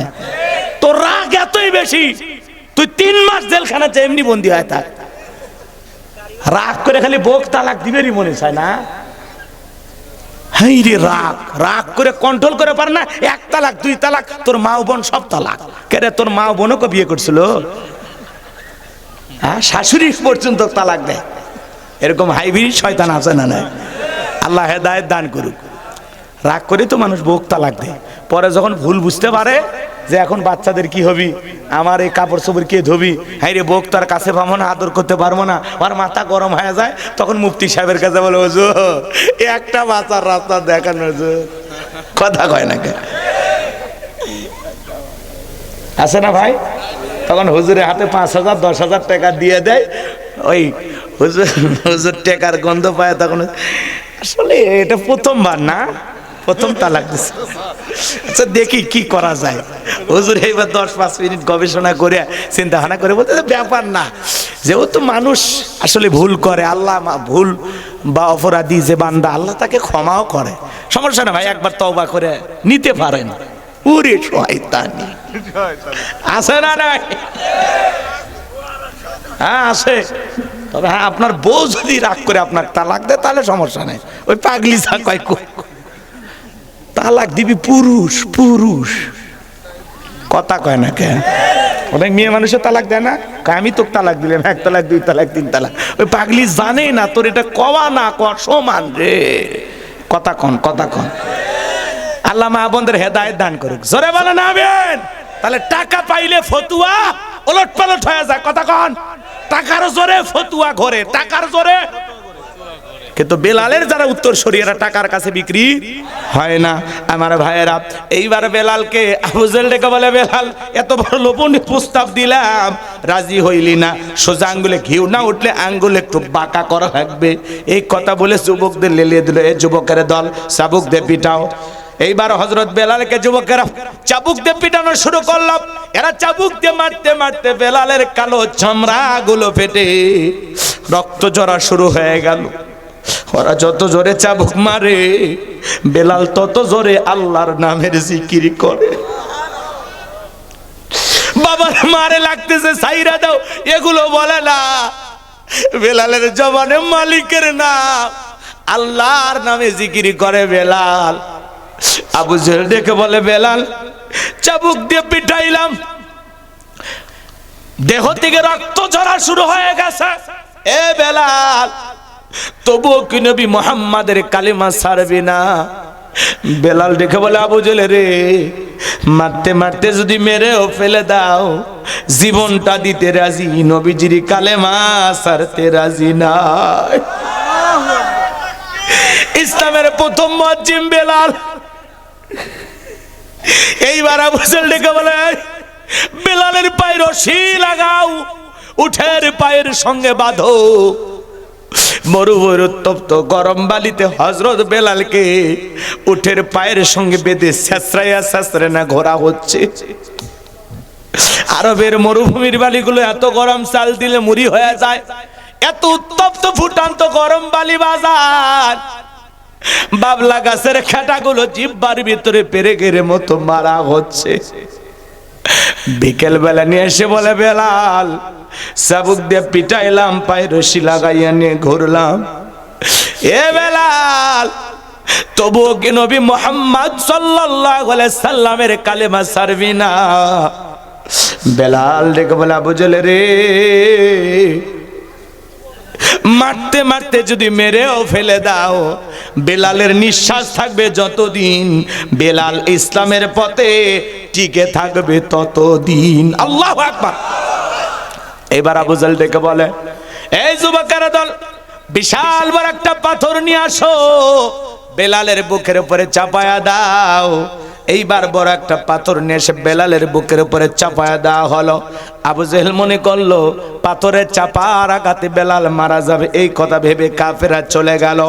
হাত বাঁধা, পা বাঁধা, বুকের উপরে বিশাল বড় পাথর, রক্তাক্ত জিহ্বাটা নাড়ায়া নাড়ায়া আল্লাহর জিকির করতেছে, আর চোখের কোনা দিয়া গড়গড়ায় অশ্রু ঝরতেছে। কি নির্মম কষ্ট বেলালকে দেওয়া হচ্ছে। জিকির করার কারণে, কালেমা পড়ার কারণে। ও সিরাজগঞ্জবাসী, আপনাকে তো জিকির করার জন্য কেউ মারে না, ধমক দেয় না, পিটাই না, তবু আমরা কপাল পরা আল্লাহর জিকির করি না। হাদিস শরীফের ভিতরে আসছে বাজান, যার জিহ্বাটা আল্লাহর জিকিরে ভিজা থাকে, আল্লাহর জিকিরে তরুতাজা থাকে, ওই জিহ্বাওয়ালা মানুষ কোনোদিন জাহান্নামের আগুনে জ্বলবে না। বলুন সুবহানাল্লাহ। ফাযকুরুনি আযকুরুকুম ওয়াশকুরুলি ওয়ালা তাকফুরুন। বান্দা, তোমরা আমাকে স্মরণ করো, আমি আল্লাহ তোমাদেরকে স্মরণ করব। কৃতজ্ঞতা প্রকাশ করো, অকৃতজ্ঞ হয়ো না। হযরতে বেলাল চোখের পানি ছেড়ে দেখা দে, রক্তাক্ত জিহ্বা নাড়ায় আল্লাহর জিকির করে, আর ডেকে বলে, আল্লাহ তুমি তো সে আল্লাহ, ইব্রাহিমের জন্য যদি নমরুদের আগুনকে ফুলের বাগান বানায় দিতে পারো, ও আল্লাহ তুমি কি পারো না আমি বেলালের বুকের পাথরটাকে তুলার মতো নরম বানায় দিতে?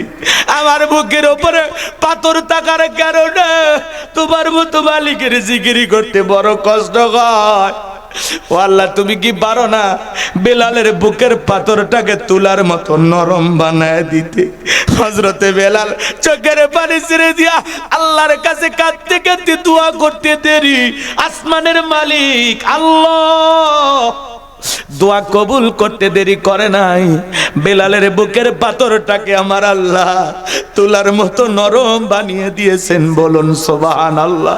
আর একটু জোরে বলেন সুবহানাল্লাহ। নবীর পাগল বেলাল, আশিক রাসূল বেলাল কতটা মোহাব্বত করতেন নবীকে জানেন? নবী যখন মক্কা নগরীতে পথ চলতো, বেলাল একবার ডানে যায় আর একবার বামে যায়। নবী দেখে বলে, বেলাল বুঝিনা, একবার ডানে যাও একবার বামে যাও, কারণটা কি? বেলাল দিকে বলে, নবী আপনি কালিমার দাওয়াত দেন, ইসলামের প্রচার প্রসার করেন, ওই কাফেররা হলো আপনার শত্রু, আপনাকে টার্গেট করে যদি ডান থেকে তীর নিক্ষেপ করে গো নবী, ওই তীরটা যেন সর্বপ্রথম আমি বেলালের বুকের ভিতরে ঢোকে, আবার বাম দিকে যায়। মনে মনে ভাবে ওরা যদি বাম থেকে নিক্ষেপ করে, ওই তীরটা যেন সর্বপ্রথম আমি বেলালের বুকের ভিতরে ঢোকে। আমি বেলাল মারা গেলে ইসলামের ক্ষতি হবে না, আপনি নবী মারা গেলে ইসলাম আর মাথা উঁচু করে সামনের দিকে দাঁড়াতে পারবে না। নিজের জীবনের বিনিময়ে নবীকে আগলায় রাখতেন বেলাল। চিৎকার মেরে বলুন আল্লাহু আকবার। নবীর আশেক বেলাল, নবীর পাগল বেলাল। কয়টা ঘটনা বলবো বাজান, ওই দিকে আর যাওয়ার সুযোগ নাই, সংক্ষিপ্ত কথা আপনাদের উদ্দেশ্যে বলে দেওয়া যায়। বেলালের নির্যাতন জুলুমের কথা বিশ্ব নবীর কান পর্যন্ত যখন পৌঁছে গেল, নবী আমার আবু বকরকে ডেকল, আবু বকর বেলালের কষ্টের কথা সহ্য হয় না, যাও যাও তুমি আমার বেলালের জন্য একটা কিছু করো। আবু বকর সিদ্দিক রাদিয়াল্লাহু তাআলা আনহু কয়েক গুণ দাম বেশি দিয়া গোলামীর জীবন থেকে হযরত বেলালকে আজাদ করলেন, মুক্ত করলেন। ওমায়ের কাছ থেকে বেলালকে কিনে নিলেন। বলুন আল্লাহু আকবার। এই যখন ইসলামের অবস্থা, একদিকে সন্তান হারানোর ব্যথা, আপন মানুষদের সমালোচনা, সাহাবা ইকরামদের উপর নির্যাতন জুলুম, এই জন্য নবীজির মনটা ভীষণ খারাপ। নবীর যখন মন খারাপ, নবীকে সান্ত্বনা দেওয়ার দায়িত্ব কার? আর একটু জোরে কোন। আমার আল্লাহ ডেকে বলে, জিবরাইল আমার বন্ধুর মা নাই, বাবা নাই, আমি স্যার আমার বন্ধুর কেউ নাই রে জিবরাইল। আমার বন্ধুর মনটা হয়েছে ভারী, আমি আল্লাহ সইতে নাহি পারি। লাহু মাহফুজ থেকে সূরা কাউসার নিয়ে যায় আমার বন্ধুর উপরে নাজিল করা তাড়াতাড়ি। আরেকটু জোরে বলেন আল্লাহু আকবার। নবী আমার ডেকে বলে, আনাস আমার মনটা কেন খারাপ তোমরা জানো কি? তোমার মুস্কি হাসি দেওয়ার কারণ হলো এই মাত্র আসমান থেকে জিবরাইল এসে আমার উপরে সূরা কাউসার নাজিল করলো। নবী তখন মুস্কি মুস্কি হাসলেন আর সাহাবা ইকরামদের সামনে তেলাওয়াত করে শুনিয়ে দিলেন। সবাই একটু মুস্কি মুস্কি হাসবেন আর সূরা কাউসারটা তেলাওয়াত করবেন। সবাই আমার সঙ্গে পড়ুন, ইন্না আ'তাইনাকাল কাউসার ফাসাল্লি লিরাব্বিকা ওয়ানহার ইন্না শানিয়াকা হুয়াল আবতার। আল্লাহু আকবার। আমার আল্লাহ রাব্বুল আলামিন বলেন, ইন্না আ'তাইনাকাল কাউসার, অবশ্যই আমি আল্লাহ পাক আপনাকে হাউজে কাউসার দান করেছি। এই পৃথিবীর অন্য কোন নবী রাসূলকে আল্লাহ তাআলা হাউজে কাউসার দান করেন নাই। আপনার আমার নবীকে আল্লাহ তাআলা স্পেশাল ভাবে হাউজে কাউসার গিফট করেছেন, হাউজে কাউসার দান করেছেন। বলুন সুবহানাল্লাহ। সেই কথা আল্লাহ রাব্বুল আলামিন বলেন, ইন্না আ'তাইনাকাল কাউসার, নিশ্চয়ই আমি আল্লাহ পাক আপনাকে হাউজে কাউসার দান করেছি। এই হাউজে কাউসারের পানি দুধের মতো সাদা, মধুর চাইতে মিষ্টি, পানির মতো ক্লিয়ার। ওই কঠিন কিয়ামতের ময়দানে যেদিন বিচার দিবস কায়েম হয়ে যাবে, বিচার দিবসের একদিন হবে 50,000 বছরের সমান। ওই কঠিন কিয়ামতের ময়দানে যেদিন সূর্য সোহাগ মাথার উপরে চলে আসবে, জমিনটা হয়ে যাবে তামার জমিন, পাহাড় পর্বত নদী নালা খাল বিল বিল্ডিং ইমারত কোনো কিছু থাকবে না। কুল্লু মান আলাইহা ফান, এই পৃথিবীর জমিনের সবকিছু আল্লাহ তাআলা ধ্বংস করে দেবেন। যেই দিন বেঈমানদের জিহ্বা নাভি পর্যন্ত ঝুলে আসবে, যেদিন সন্তান সন্তানের পরিচয় দেবে না, ভাই ভাইয়ের পরিচয় দেবে না। ইয়াউমা ইয়াফিরুল মারউ মিন আখি ওয়া উম্মিহি ওয়া আবি ওয়া সাহিবাতিহি ওয়া বানি। আমার কথাটা শোনেন বাজান। ইয়াউমা ইয়াফিরুল মারউ মিন আখি ওয়া উম্মিহি ওয়া আবি ওয়া সাহিবাতিহি ওয়া বানি। সেদিন ভাই ভাইয়ের কাছ থেকে পালিয়ে যাবে, মাতা পিতা সন্তানের কাছ থেকে পালিয়ে যাবে, স্ত্রী স্বামীর কাছ থেকে পালিয়ে যাবে। ওই কঠিন কিয়ামতের ময়দানে কেউ কারো উপকারে আসবে না, কেউ কারো বোঝা বহন করবে না। ওই কিয়ামতের ভয়াবহ ময়দানে, ওই কঠিন দিনে আল্লাহর আরশের ছায়া ছাড়া আর কোনো ছায়া থাকবে না। ওই ছায়ার ভিতরে আল্লাহ পাক শাস্তিরুনীর মানুষকে ছায়া দান করবেন। এই যে রঞ্জু ভাইয়ের মতো, পলাশ ভাইয়ের মতো যারা দান করে আল্লাহকে রাজি খুশি করার জন্য, দুহাতে বিলিয়ে দেয়, যারা নেই পরন বাদশা, ওইটা একটা আলাদা হাদিস সুন্দর করে বললে আপনারা ভালো পাইতেন, শুনতে ভালো লাগতো। কষ্ট হচ্ছে আপনাদের? সাত শ্রেণীর মানুষ, এই সাত শ্রেণীর স্পেশাল মানুষদেরকে আল্লাহ রাব্বুল আলামিন ওই কিয়ামতের ময়দানে তার আরশের নিচে ছায়া দান করবেন। যারা দানকারী তাদেরকে আল্লাহ ছায়া দিবেন। সুবহানাল্লাহ বলেন। তাহলে আপনারা যারা দান করছেন ঠকছেন? বলেন ঠকছেন? ঠকেন নাই। এটা হলো আল্লাহ তাআলার কিয়ামতের ময়দানে আল্লাহ তৈরি করা ভিআইপি গ্যালারি। কিয়ামতের ময়দান হলো ফাইনাল খেলার মাঠ, আর ওটা হলো আল্লাহর তৈরি করা কি কথা কয় না ভিআইপি গ্যালারি। এখানে শুধুমাত্র ওই শাস্ত্রীয় মানুষকে আল্লাহ ছায়া দিবেন। এরপরে মানুষ পানি পানি বলে চিৎকার মারবে, দলে দলে মানুষ বিশ্ব নবীর দিকে রওনা করবেন। নবীজি হাউজে কাউসারের পেয়ালা নিয়ে দাঁড়িয়ে থাকবেন। কিছু মানুষের চোখের সামনে আল্লাহ রাব্বুল আলামিন পর্দার আবরণ তৈরি করে দেবেন। মানুষের সংখ্যা যখন কমে যাবে, আল্লাহ রাসূল তখন আল্লাহকে বলবেন, আল্লাহ সংখ্যায় আমি আমার অনেক উম্মতকে দেখতে পাইলাম, কেন জানি সংখ্যাটা কমে গেল বুঝতে পারলাম না। আমার আল্লাহ তখন ডেকে বলবে, বন্ধু পাইকারি দরে আপনি সবাইকে হাউজে কাউসারের পানি পান করাইতে পারবেন না। দুনিয়ার জীবনে দুইটি অপরাধ করেছিল যারা, আপনার হাতে আজকে কিয়ামতের ময়দানে হাউজে কাউসারের পানি পাবে না তারা। কয়টা অপরাধ? এটা কি বেঈমানের না ইমানদারের? ইমানদারের অপরাধ। বেঈমানের এত পানির ধারেই নাই, অত বিনা হিসেবে জাহান্নাম। কথা কয় না কেন? কিছু মানুষের সামনে যারা হলো ইমানদার, তাদের চোখের সামনে আল্লাহ পর্দার আবরণ তৈরি করে দিবেন। তারা রসুলকে দেখতেও পাবে না, হাউজে কাউসারের পিয়ালা পর্যন্ত পৌঁছাইতেও পারবে না। শুধু দুইটা অপরাধ করার কারণে, মাত্র দুইটা অপরাধ। জানার দরকার নাই? বলতে পারবেন কেউ? তাহলে জানার দরকার আছে? আমাদের ভিতরে থাকতে পারে, আমি বক্তার ভিতরেও থাকতে পারে। ওই দুইটা অপরাধ কি শুনবেন তো ইনশাআল্লাহ? আমার ভাইয়েরা, আল্লাহ ডেকে বলবেন, নবী দুইটি অপরাধ করেছে যারা, আপনার হাতে হাউজে কাউসারের পানি পাবে না তারা। নবী হাউজে কাউসারের পিয়ালানে দাঁড়িয়ে থাকবেন। এদিকে শোনেন সিরাজগঞ্জবাসী, হযরতে আবু বকর পিয়ালাগুলো ভরায়া দিবেন। আবু বকর কেন এত দামি জানেন?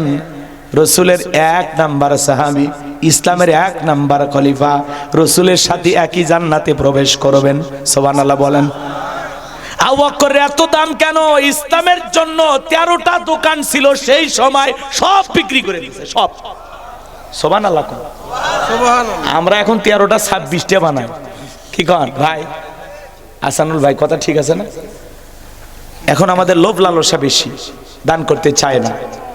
হ্যাঁ, এমনও মানুষ আছে কয়েকশো কোটি টাকার মালিক, কিন্তু যায়া ভিক্ষুক 1টা টাকা দুয়ারে পায় না। এ কথা কন নাকি আপনারা? আছে না বাজান? তবে সিরাজগঞ্জ আর পাবনার মানুষ ভিন্ন। আমরা মন ডেকে বলে, এই 2 জেলার মানুষ যে পরিমাণে দান করে, জান্নাতে মনে হয় তারাই একটু এগিয়েই যাবে ইনশাল্লাহ, আল্লাহর দয়ায়। আবার এটা ভুল ভাল বক্তব্য ভেবে যে পাবনার সিরাজগঞ্জের মানুষ সব জান্নাত পাবে, এরকম না। মানে কিছু মানুষের ব্যবহার আচরণ দেখে আমি বুঝতে পারি যে কিছু মানুষ আছে এই 2 জেলার মধ্যে যারা একেবারে একেবারে খাস দিলে একেবারে আল্লাহকে ভালোবেসেই দান করে, কথা কোন ঠিক কিনা? এরকম দান আমি অন্য জেলায় পাই না। তো এই জন্য মনে হয় এই দুই জেলার মানুষ সহজ সরল নরম, ইসলামের জন্য তারা যেভাবে ব্যয় করতেছে আল্লাহ রাব্বুল আলামিন অবশ্যই তাদেরকে দয়া করে তারা আরশের নিচে জায়গা দেবেন ইনশাআল্লাহ, এটা আশা রাখি। শোনেন শোনেন আমার কথা শোনেন। হযরত আবু বকর পেয়ালাগুলো ভরায় দিবেন, মাঝখানে দাঁড়িয়ে থাকবেন হযরত ওমর। হযরত ওমর রাসূলের হাতে দিবেন, আর নবীজি তার আদরের উম্মতদেরকে খুঁজে খুঁজে কিয়ামতের ময়দানে হাউজে কাউসারের পানি পান করাবেন। বলুন সুবহানাল্লাহ। কিয়ামতের মাঠে নবীজির হাতে কারা কারা হাউজে কাউসারের পানি পান করতে চান? দুই হাত তুলে আল্লাহকে দেখান, দেখে বলেন আল্লাহ আমাদের সবাইকে কিয়ামতের ময়দানে নবীজির হাতে হাউজে কাউসারের পানি পান করার তৌফিক দান করুন। আল্লাহ আমাদের সবাইকে নবীজির হাতে হাউজে কাউসারের পানি পান করার তৌফিক দান করুন। চিল্লা বলুন আমিন, আর একটু জোরে বলেন আমিন। হাত নামান আমার ভাইয়েরা, কিয়ামতের ময়দানে নবীজির হাতে, নবী পিয়ালাইনে দাঁড়িয়ে আছেন, আপনি নবীকে দেখবেন, বাসনা নাই? মদিনাওয়ালাকে দেখতে মনে চায় না? নবীজিকে দেখা হবে, নবীজির হাতে হাউজে কাউসারের পানি পান করা হবে। আল্লাহ যেন এই দৃশ্যের মুখোমুখি হওয়ার তৌফিক দান করেন। তকদিরে নসিবে ভাগ্যে কিসমতে যদি জুটে যা, কিয়ামতের কঠিন দিন আপনার কাছে কঠিন মনে হবে না। রাসূলের হাতে এক পেয়ালা হাউজে কাউসারের পানি পান করলে জান্নাতে ঢোকা পর্যন্ত আপনার আর তৃষ্ণা লাগবে না, তৃষ্ণা মিটে যাবে। বলুন সুবহানাল্লাহ। শোনেন বাজান গো আমার, দিল দিয়া কথাগুলো বোঝার চেষ্টা করেন। হাউজে কাউসারের পানি চাইলে তো পাওয়া যাবে না। আমি আপনাদের এলাকায় আসলাম, একটা ছেলের হাতে কিছু চকলেট দিলাম, দিয়ে বললাম ভাতিজা আমার জন্য এক বাদা পানি এনে আমি একটু ওযু বানাবো।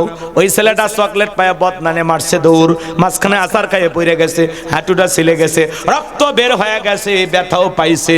এরপরে বদনা ভইরা পানি নিয়েই আমার সামনে হাজির। আমি তখন বললাম ভাতিজা এই পানি টান থেকে তোমার কষ্ট হয়েছে, মাঝখানে আচার খাইয়ে পড়ে গেছে, হাঁটু ছিলে গেছে, ব্যথাও মনে হয় পাইছো। ওই ছেলেটার হাতে চকলেট থাকার কারণে বলতেছে আমি এরকম কত পড়ে যায় আমার কিছুই হয় না। চকলেটের খুশির কারণে ব্যথাকে ব্যথা মনে হচ্ছে না। কিয়ামতের ময়দানেও নবীজির হাতে এক পেয়ালা হাউজে কাউসারের পানি যদি পান করতে পারেন, আর আল্লাহর আরশের নিচে ছায়া যদি ভাগ্যে নসিবে তকদিরে আল্লাহ জুটাইয়া দেয়, কিয়ামতের কঠিন দিন আপনার কাছে কঠিন মনে হবে না, আল্লাহ সহজ করে দেবেন। একটু জোরে কর না। নবীজির হাতে হাউজে কাউসারের পানি পাইলেন, আর আল্লাহর আরশের নিচে ছায়া পাইলেন, তার মানে আপনি জান্নাতি, আপনার আর কোনো টেনশন আল্লাহ আল্লাহ যেন দয়া করে দুই জায়গাতে আমাদেরকে থাকার তৌফিক দান করেন। এটা জোরে কর না আমিন, আর একটু চিল্লা কর না আমিন। আসমানের মালিক আল্লাহ শুনতেছে না? এই আওয়াজকে আসমানে পৌঁছাইছে না? আমরা কি কিছু চাইছি? এই সামান্য কিছু চাইছি, মালিক দিতে পারবে না? হ্যাঁ, মালিকের কোটি কোটি বান্দাকে যদি দেয়, আমরা কি ওই কাতারে থাকবো না? আল্লাহর কি এটুকু দয়া হবে না? চাইবেন তো মালিকের কাছে, চাওয়ার মতো চাইবো আমরা ইনশাআল্লাহ। এবার চলেন, হাউজে কাউসারের পানি চাইলেই তো পাওয়া যাবে না, একটু কাজ করা লাগবে, কথা কয় না কেন? একটু ঠান্ডা পানি দিয়ে ওযু বানায় নামাজ আদায় করা লাগবে। হঠাৎ করে কেউ যদি নামাজ ধরে, কিছু কিছু পুরাতন মুসল্লি নতুন নামাজি হঠাৎ করে মসজিদে নামাজ পড়তে গেছে, একে দেখে ঠাট্টা বিদ্রুপ করে, হাসি তামাশা করে, উত্তর পাড়ার বাদশা আজকে মসজিদে সূর্য কোন দিক উঠছে, আছে না নাই? ও চাচা মিয়া, আপনি তো দাওয়াত দিয়ে 5 জনকে মসজিদে আনতে পারেন না, হঠাৎ করে একটা লোক নামাজ ধরেছে, আপনি এখন বলতেছেন হ্যাঁ নামাজ পড়বি না 2 দিন পরে আবার ছাড়িয়ে দিবি, আল্লাহর সাথে তামাশা করিস না। আপনার এই বক্তব্য শুনে ওই লোকটা যদি মনে কষ্ট পাইয়া পরের দিন থেকে আর নামাজে না আসে, আল্লাহর কাছে কি জবাব দিবেন? কথা বলেন না কেন? আপনি মুসলমান, আপনার এই আচরণ মানান যায় না, আপনার সাথে আচরণ চায় না। কেউ একজন মসজিদে হঠাৎ করে নামাজ পড়তে আসছে, দেখে খুশি হন, আল্লাহর কাছে দোয়া করেন যে ভাতিজা তুমি মসজিদে আসছো, আল্লাহর কাছে দোয়া করি আল্লাহ যেন তোমাকে 5 ওয়াক্ত সালাত মসজিদে এসে জামাতের সহিত আদায় করা তৌফিক দান করেন। আপনি দোয়া করেন, ভালোবেসে বুকে টানেন, কোলাকুলি করেন, আসরের নামাজ পড়ে বেলকুচি বাজারে যা কাপ চা খান, যে ভাতিজা আজকে চা খাও, কথা বলেন না কেন? আপনার এরকম আচরণ হলে আপনি খুশি হবেন যে একজন মুসল্লি বাইরে গেছে, একজন বেনামাজি নামাজি হয়েছে, কথা বলেন, আর আপনি সমালোচনা করেন। সাবধান হয়ে যান মুরব্বী, সাবধান হয়ে যান। আপনার ব্যবহারে কোন ইমানদার যেন কষ্ট না পায়। কথা বলেন না কেন? ওই এক ওয়াক্ত নামাজ পড়বেন না, দুই ওয়াক্ত পড়বেন, এটা ওর ব্যাপার। পারলে দোয়া করেন, কিন্তু বাজে কোনো বিরূপ মন্তব্য করবেন না। আপনার এমন কোনো কথা বলা যাবে না যেই কথায় ওই নতুন নামাজি যে নামাজ পড়তে এসেছে তার হৃদয়ে ব্যথা লাগে, এমন শব্দ উচ্চারণ করা যাবে না। কথা ক্লিয়ার না? ভেজাল আছে? যুবক বয়সে দাড়ি রাখছে, এটা নিয়ে সমালোচনা করে। এই বয়সে দাড়ি রাখলি, দাড়ি রেখে বউ নিয়ে ঘুরতে গেছে, কয় ভাবি আসসালামু আলাইকুম, সাথে চাচার খবর কি? বাড়ির দেশে বউ রাগ করে, তোমার সাথে বাহিরে যাওয়া জানে কেন? কয় আমার ডাকে ভাবি আর তোমার ডাকে চাচা। যেই বউ নবীর সুন্নত দাড়িকে মহাব্বত করে না, ওই বউ আপনাকে 100% ভালোবাসা দিতে পারে না। কথা বলে ঠিক না? এই পৃথিবীর সকল নবীদের মুখে দাড়ি ছিল। দাড়ি রাখলে পুরুষকে পুরুষের মতো লাগে, কথা বলেন। আর দাড়ি সারা পুরুষকে, মহিলারও দাড়ি নাই, পুরুষেরও দাড়ি নেই। 60-70 বছর বয়স হয়ে গেছে, তারপরে সেলুনের জায়গায় মারিয়ে দে। সেলুন আলা কয় চাচা, সে কায়দায় চামড়া জড়ে গেছে, প্লাস দিয়ে টানে টানে ক্লিন শেভ করা লাগে, চাচা একটু দাড়িটা ছেড়ে দেন, রেখে দেন, আর শেভ কইরেন না। কয় ভাতিজা, দাড়ি যে রাখবো, রাখলে তো চুলকে চুলকে, তোমার দাড়ি রাখলে চুলকায়। কবরে যাও, ফেরেশতারা চুলকানির মলম নিয়ে বসে আছে, জাগা মতো মলম লেগে দিবি। কথা কন ঠিক কেনা? কে রে ভাই, খালি দাড়িতে চুলকায় না, ইটি উটি সব জায়গায় চুলকায়। তাহলে মানে তোমার অ্যালার্জি আছে, চিকিৎসা করো, ভালো হবে। খালি দাড়িতে চুলকায় না অন্য জায়গাতে চুলকায়? সব দোষ দাড়ি না। রাখবা মুখে দাড়ি, আল্লাহ বানায় দিবে জান্নাতে বাড়ি। আমিন কোন? আচ্ছা আপনারা বলেন, আমাকে বলেন, আপনার মুখে দাড়ি নাই, পকেটে টুপিও নেই, এই যে ওয়াজ শুনতে আসছেন না? আপনার মাঝে মাঝে অনেক সময় ঢাকা যান না, পকেট মারা গেছেন, তখন কি করবে মানুষ? মুখের দাড়িও নাই, টুপিও নাই, মানুষ তখন লুঙ্গি খুলে দেখবি, প্যান্টের চেন খুলে দেখবি যে মাথা কাটান আছে না নাই। এ কথা কন না কে? আর অন্তত যদি টুপি বা দাড়ি থাকে, দেখে বুঝতে নেবে এটা মুসলমানের সন্তান। আপনার ইজ্জত কেউ খুলে দেখবে না, কিন্তু দাড়িও নাই, টুপিও নাই, মরার পরে মানুষ ইজ্জত খুলে দেখবে। কথা কন ঠিক না? ভালো হয়ে যান। কথা কন না কে? এবার চলেন, হাউজে কাউসারের পানি পান করতে গেলে কাজ করতে হবে দুইটা আঙ্গুল তুলে বলেন তো কয়টি? আর জোরে, জোরে হলো না, উঠাই যাবে। একটু মিছিল করে অভ্যাস করেন, 16 বছর মিছিল করতে পারেনি, সামনে মিছিল করা লাগবে। রাগ করতেছেন মনে হয় আপনারা? আমার ভাইয়েরা, হাউজে কাউসারে পানি পান করতে গেলে দুইটা কাজ করা লাগবে। আল্লাহ সেটা 2 নাম্বার আয়াতে জানিয়ে দিলেন। সবাই জমান সেরে বলুন, ফাসল্লিলি রব্বিকা ওয়ানহার। বলেন বলেন, ফাসল্লিলি রব্বিকা ওয়ানহার। হার হার ওয়ান হার। কথা কয় না? ফাসল্লিলি রব্বিকা ওয়ানহার। ওয়ানহার উচ্চারণের মধ্যে কম বেশি আছে না? আপনি এখন আলহামদুলিল্লাহ রাব্বিল আলামিন আর রহমানির রহিম আছে না নাই? নামাজটা সুন্দর করতে হলে আপনার তেলাওয়াতটাও সুন্দর হওয়া লাগবে। কারণ নামাজ ভঙ্গের কারণ আছে 19টা, তার 1 নাম্বার কারণ নামাজে অশুদ্ধ তেলাওয়াত করলে আপনার নামাজ হবে না। ইন্না তাইনা কাল কাউসার ফাসাল্লি লিরাব্বিকা আনহার। আছে না? হাই রে মুসলমান, আউসিদ আলাইহি ওয়ারাত্তিলিল কুরআনা তারতিলা। কোরআনকে তার তিলে সহিত স্পষ্ট করে ধীরে ধীরে সহিহ শুদ্ধভাবে তেলাওয়াত করতে হবে। তাহলে ফাসাল্লি লিরাব্বিকা ওয়ানহার। ওয়ানহার মনে থাকবে তো ইনশাআল্লাহ? এ বাজার, দেহের চিকিৎসার জন্য টাকা খরচ করেন না? কথা কন না কে? দুনিয়াতে ফসল আবাদ করতে গেলে টাকা লাগে না? একটু কোরআন শেখার জন্য, একটু নামাজটা ঠিক করার জন্য আপনার মসজিদের ইমাম মুয়াজ্জিন হাতে 500 টাকা দেন, উনি তো আপনার রুহের ডাক্তার, আপনার আখেরাতের রাস্তা দেখাবে, আখেরাতের চিকিৎসা দিবে। হুজুর 500 টাকা দিলাম, হুজুর দেখেন তো আমার এই নামাজের মধ্যে আমি এই দোয়া তাসবিহ এই সূরাগুলো পাঠ করি, ঠিক আছে কিনা হুজুর একটু দেখেন। ও তখন আপনার ফতুয়া বের হয়, কোরআন হাদিস শিখে মানুষের কাছ থেকে টাকা নেওয়া জায়েজ নাই।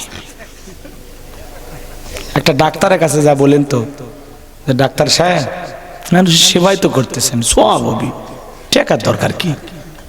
প্রেসক্রিপশন লেখা বাদ দিয়ে আপনি এই মুরব্বীকে ঘাড় ধাক্কা দিয়ে বের করে দাও, তোর বাপের টাকা খায় পড়াশোনা করছি, কথা কর না।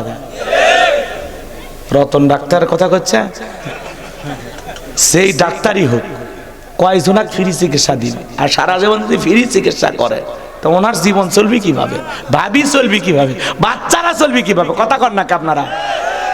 একটা ডাক্তার তার ভিজিট দিলেন 500 টাকা 1000 টাকা, পরীক্ষা নিরীক্ষা দিলে তো বাপ রে বাপ, এত পরীক্ষা 12,500 উঠি শেষ। হ্যাঁ, আর একটা হুজুরের কাছে যায় আপনার নামাজটা হচ্ছে কিনা একটু হাদিয়া দেন, 200 টাকা দেন, 500 টাকা দেন, দিয়া বলেন হুজুর আমার নামাজটা ঠিক হচ্ছে কিনা একটু দেখেন তো। না হইলে হুজুর কি করবে? সংশোধন করে দিবে। আপনাকে ফিরি ফিরি কতদিন শিকার লাগবে? কত মসজিদে লেখা থাকে না, এখানে মুরব্বীদের ফ্রি নামাজ শিখানো হয়, ফ্রি কোরআন তেলাওয়াত শেখা, কয়টা ছাত্র পাওয়া যায়? আরে ভাই টাকা দিলে একটা চাহিদা থাকে, বোঝেন না? হুজুরেরও চাহিদা থাকবে, আপনারও মনে হবে না সেদিনই 500 টাকা দিদি হুজুর শেখা লাগবে। কথা কয় না কে? টাকা খরচ না হলে আপনারও চুল কেনে উঠবি না ভিতর থেকে। ফিরি ফিরি যে এমনি একদিন যায় 3 দিন শখ ঠান্ডা হয়ে যায়। আর যখনই 500 টাকা 1000 টাকা 2-4 হাজার পিছনে খরচ করবেন তখনই মানে না সেদিনই হুজুরের টাকা দিচ্ছি, বেতন দিচ্ছি। আমি মুরব্বী হলে কি হবে? ক্লাস মিস করা যাবে না। কথা কন, কথা কন। তাহলে আমরা কোরআন শিখবো তো ইনশাল্লাহ, সহি শুদ্ধ ভাবে আমাদের নামাজটা যেন সুন্দর হয়। এ ভাই এই নামাজ তো পড়তেছেন, সেটা একটু ভালো হওয়া লাগবে না? তেলাওয়াত ভালো হওয়া লাগবে, রুকু সিজদা ভালো হওয়া লাগবে, ওটা বসা ভালো লাগবে। আপনি তাশাহুদ পড়তেছেন ঠিক হচ্ছে কিনা, দরুদ শরীফ পড়তেছেন ঠিক হচ্ছে কিনা, কি কইতে কি কোন আপনি তো নিজেও জানেন না আসলে ঠিক হচ্ছে কিনা। আপনি বুকে হাত দিয়ে দেখেন তো যে আপনি যে নামাজটা আজকে পড়ছেন এশার নামাজ, মন থেকে বলেন তো আপনার এই নামাজটা কি ঠিক হয়েছে? আপনার মন বলেন, আপনার মনেকে জিজ্ঞাসা করেন, আপনার মন থেকে রায় আসবে না যেভাবে পড়ছি সেটা ঠিকঠাক হয়নি। কথা কন নাকি আপনারা? এই জন্য বাজান আমরা পারবো তো ইনশাল্লাহ। তাহলে ফাসল্লিলি রব্বিকা ওয়ানহার, 1 নাম্বার হলো ফাসল্লিলি রব্বিকা, রবের উদ্দেশ্যে সালাত নামাজ হবে একমাত্র কার জন্য?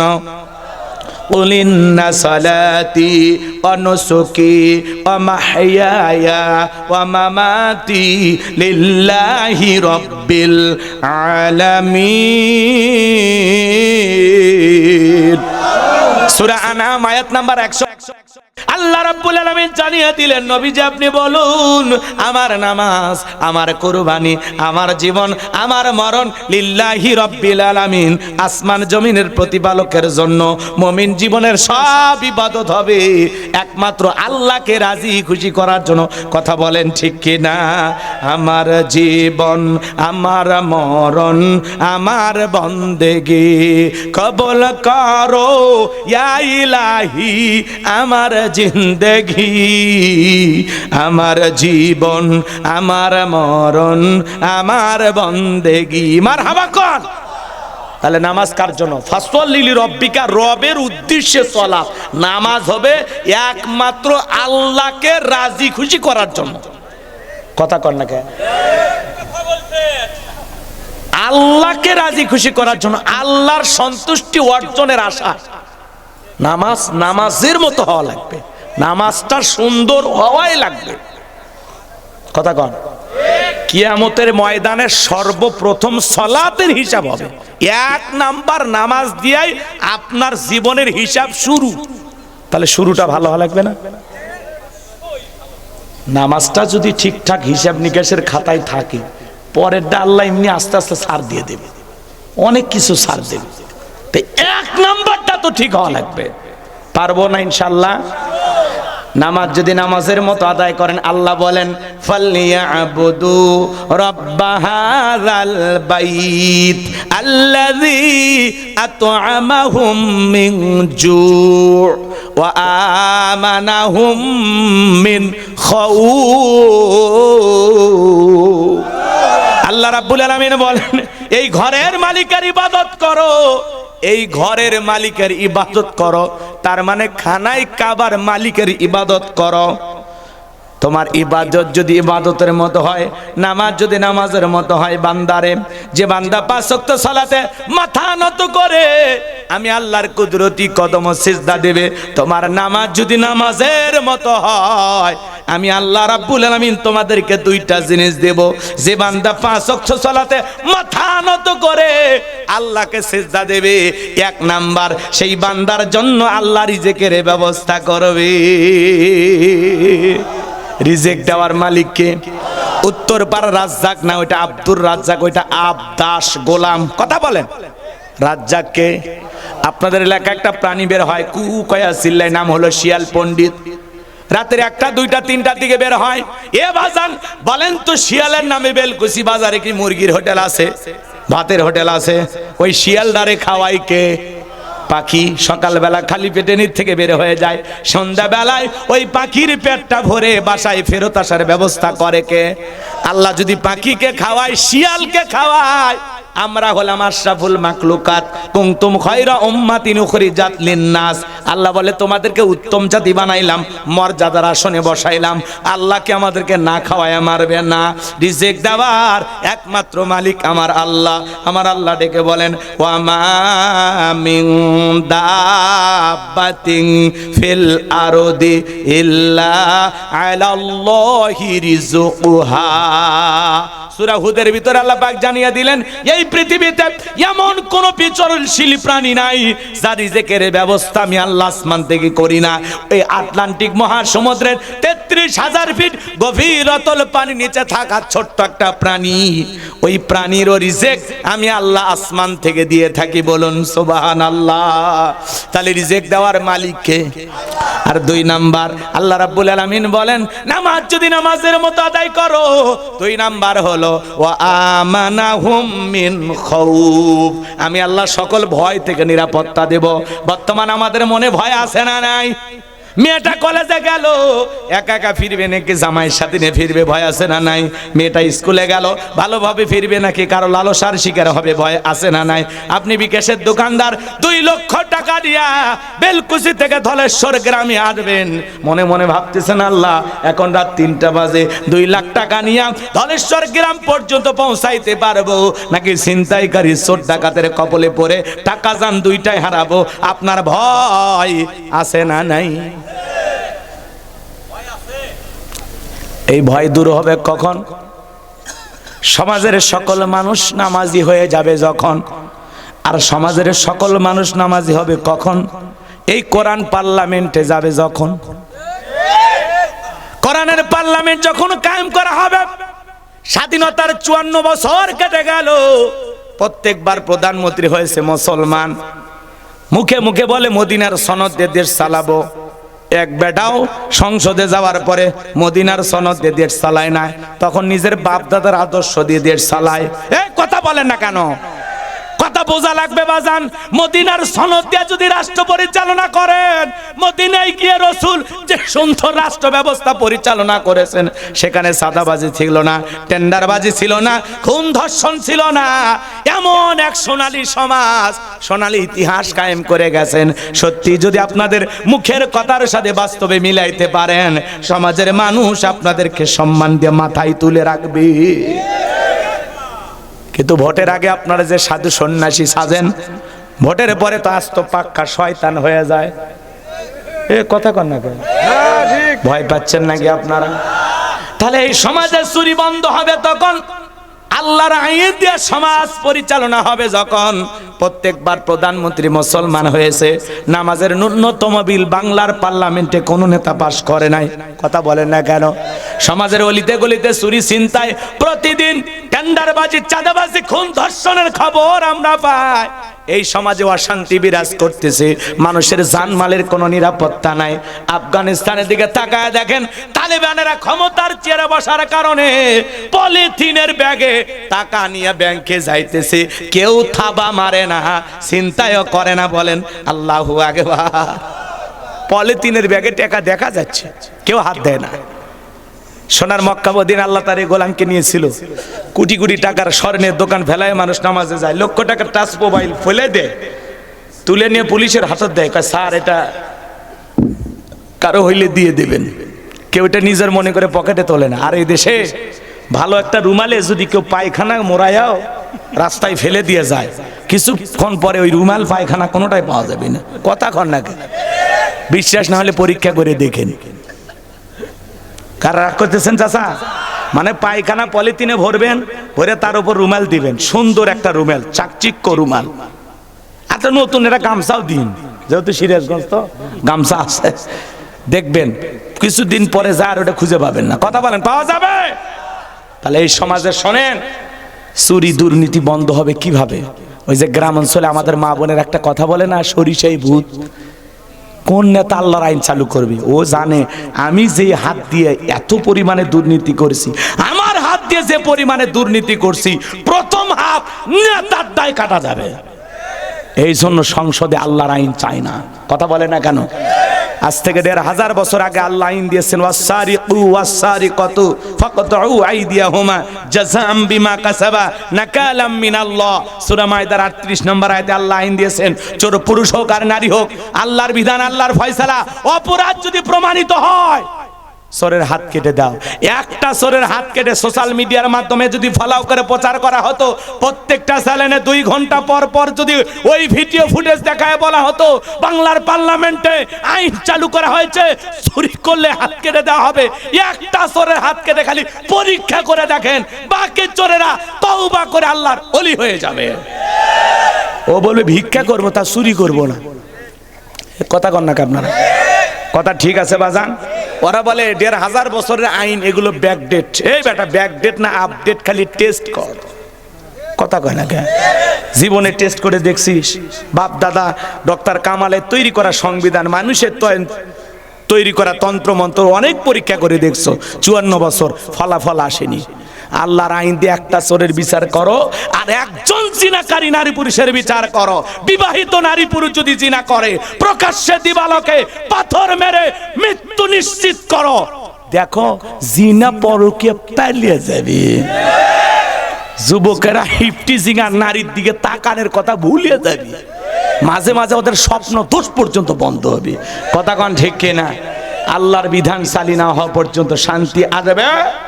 এ বাজান, ওরা যতই স্লোগান দেখ, আমরা শান্তির বাংলাদেশ গড়ব, মনে রাখবেন আল্লাহর এই জমিনে আল্লাহর দিন প্রতিষ্ঠিত না হওয়া পর্যন্ত এই সমাজে শান্তি প্রতিষ্ঠিত হবে না। আল্লাহর এই জমিনে আল্লাহর আইন চালু হোক। কারা কারা চান হাত তুলে দেখান। লিল্লাহি তাকবীর। আমরা চালু করতে পারি আর না পারি, আমাদের নাতিপুতি চালু করবে। আজ হোক কাল হোক, একদিন ইসলামের নতুন সূর্য উদয় হবে ইনশাআল্লাহ। আগামীর বাংলাদেশ, কথা কয় না, আগামীর বাংলাদেশ, আগামীর বাংলাদেশ, টুপিওয়ালা দাড়িওয়ালাদের বাংলাদেশ, আগামীর বাংলাদেশ, মসজিদ মাদ্রাসার বাংলাদেশ, আগামীর বাংলাদেশ, ইস্তেমালাদের বাংলাদেশ। স্লোগান দেওয়া শেখেন নি? শেখেন। রাগ করতেছেন? সময় আসবে ইনশাআল্লাহ। এই জমিনে আল্লাহর আইন চালু হলে কতটা যে শান্তি পাবেন আপনি, মনে হবে জান্নাতের টুকরায় বসবাস করতেছি। সুবহানাল্লাহ কোন? চলেন সামনের দিকে যাই। কষ্ট হচ্ছে? তাহলে নেতারা আল্লাহর আইন চালু করে না, কারণ কি? আরে দুর্নীতি কি কম করছে? আমরা প্রথমে শুনলাম ১১ লক্ষ কোটি টাকা দুর্নীতি করছে। এখন আজ পর্যন্ত দুর্নীতির যে রিপোর্ট প্রকাশ পাইছে, বিগত ১৬ বছরে তারা দুর্নীতি করছে ২৯ লক্ষ কোটি টাকা। ২৯ লক্ষ কোটি টাকা। এমনি বেগম পাড়া হয়েছে বিদেশে। কথা কন, একটা নেতা কি খারাপ অবস্থানে আছে? এতে কয়েকদিন আগে ওবায়দুল কাদের সাহেব বের হয়েছে, ভিডিও বার্তা দিয়েছে, কি সুন্দর মোষগুলো কালো। কথা কন, চেহারা কিন্তু ভালোই আছে, একটু হালকা শুকাইছে, টেনশনে আছে তো মনে হয়। ভিডিও বার্তায় বলতেছে লড়াই চালিয়ে যেতে হবে। ১৩ তারিখের লকডাউন, এটা কোনো অবস্থায় বাধাগ্রস্ত যদি হয়, আমরা কোনো বাধা মানব না। লড়াই চালিয়ে যেতে হবে। আওয়ামী লীগকে ছাড়া আগামী নির্বাচন দেশের জনগণ প্রতিহত করবে। আছে আছে এই এমপি মন্ত্রীরা কোটি কোটি টাকা কামাইছে, এই সেতু মন্ত্রী ওর কাছে বাংলাদেশের অর্ধেক টাকা আছে। কথা কর না কেন? সব এমপি মন্ত্রী পালিয়ে গেছে। কথা বলেন ভাই, মন্ত্রীরা সব কোথায় গেল, এমপিরা সব কোথায় গেল, কোথায় কাদের কাকা? ওদের সারা দেশটা এখন লাগে ফাঁকা ফাঁকা। পালাবো না পালাবো না পালাবো না, যায় না তাদের দেখা, ওদের সারা দেশটা এখন লাগে ফাঁকা ফাঁকা। আইন মন্ত্রী আটকে গেল আইনেরই ফাঁকে, দাড়ি সারা দরবেশটারে ভণ্ড ভণ্ড লাগে। দাড়ি কাটে নৌকা চড়ে পালাছে, এরা জীবন দেশে তারাও নৌকা ছাড়েনি। এই দিক দিয়ে এরা ভালো মানুষ। কথা কন, শোনেন, রাগ করতেছেন নাকি আপনারা? না, দোয়া করি চলবে। রাগ করতেছেন না তো ভাই? রাগ করতেছেন? লিল্লাহি তাকবীর। আইন মন্ত্রী আটকে গেল আইনেরই ফাঁকে, দাড়ি সারা দরবেশটারে ভণ্ড ভণ্ড লাগে। শুনেছি ভাই কত নেতা নেত্রী খাইতেছে ভাই ডান্ডা, বিচারপতি কালামানিকের ফাটিয়েছে নাকি আন্ডা। এটা আমার খবর না, মিডিয়ার খবর। এই বিচারপতি শামসুদ্দিন মানিক আল্লামা সাইদি হুজুরকে মৃত্যুদণ্ডে রায় দিয়েছিল। আমরা বলতে চাই, ওরা যে ট্রাইব্যুনাল গঠন করে কোরআনের পাকি শ্রেষ্ঠ মুফাসসির আল্লামা সাইদি হুজুরকে মৃত্যুদণ্ডে রায় দিয়েছে, ওই একই ট্রাইব্যুনালে বিচারপতি মানিককেও মৃত্যুদণ্ডে রায় দিতে হবে। যারা ট্রাইব্যুনাল গঠন করছে এখন ওই ট্রাইব্যুনালে তাদেরই বিচার হচ্ছে। কি জ্বালা! কথা কন। পলকের ঝলক গেল, পলকের ঝলক গেল, থামিয়ে নেটের চাকা, ওদের সারা দেশটা এখন লাগে ফাঁকা ফাঁকা। কোথায় গেল সংসদেতে মমতাজের গান, কোথায় গেল হযরত বলা স্বামী ওসমান? 70 রাকাত তাহাজ্জুদ পড়তো, বিরাট বড় আল্লাহর ওলি দাবি করত। কিন্তু 5ই আগস্টে 24 সালে ভাগ্যে কি আছে এ আল্লাহর ওলিরা জানতো না। সে স্বামী ওসমান এখন বিদেশে গাড়ি চালাইতেছে, সেই ভিআইপি গাড়ি, ওই গাড়ির দামই 1.5 কোটি টাকা। কি করলেন জীবনে আপনি? কথা কন না কে? ওরা এখন বিলাস বহুল জীবন যাপন করতেছে, কোন নেতা খারাপ অবস্থানে নাই। কথা কন। যারা খালি ওই পারে গেছে, ভিতরে যারা আছে একটু টেনশনে আছে। তারপরে মাঝে মাঝে দেখি একদিন তারা টেনশন নিয়ে আদালতে আসে, আর একদিন হাসতে হাসতে আসে। বুঝি না এটা পুলিশের কি কারিশমা। কথা কন। কারণ ওর কাছে যে টাকা আছে, আরে ভাই জেলখানার টাকা দিলে মদ গাঁজা পাওয়া যায়। কথা কন না কে? টাকা দিলে ওটি বিড়ি সিগারেট যা চাচ্ছেন সব পাওয়া যায়। লেখা আছে রাখিব নিরাপদ, দেখাবো আলোর পথ। মুরগি চোরা গেছে, ডাকাতের সাথে ধাক্কা খাচ্ছে। ডাকাত কয় কি চুরি করছো? কয় মুরগি। কয় এই জামানা কেউ মুরগি চুরি করে? সিরাজগঞ্জ রোডে দাঁড়িয়ে থাকবো, বড় বড় হাইট যাবি, ইটে মারবো। কথা কয় না কে? কয়েকদিন আগে আমার গাড়ি যাচ্ছে ভাই এই রাস্তা দিয়ে, রাত তখন 4:30 বাজে, জামালপুর থেকে মাহফিল করে ফিরতেছি। আল্লাহর কোন যে ফেরেশতা বিশাল বড় একটা ইট আমার গাড়ি লক্ষ্য করে মেরে দিছে।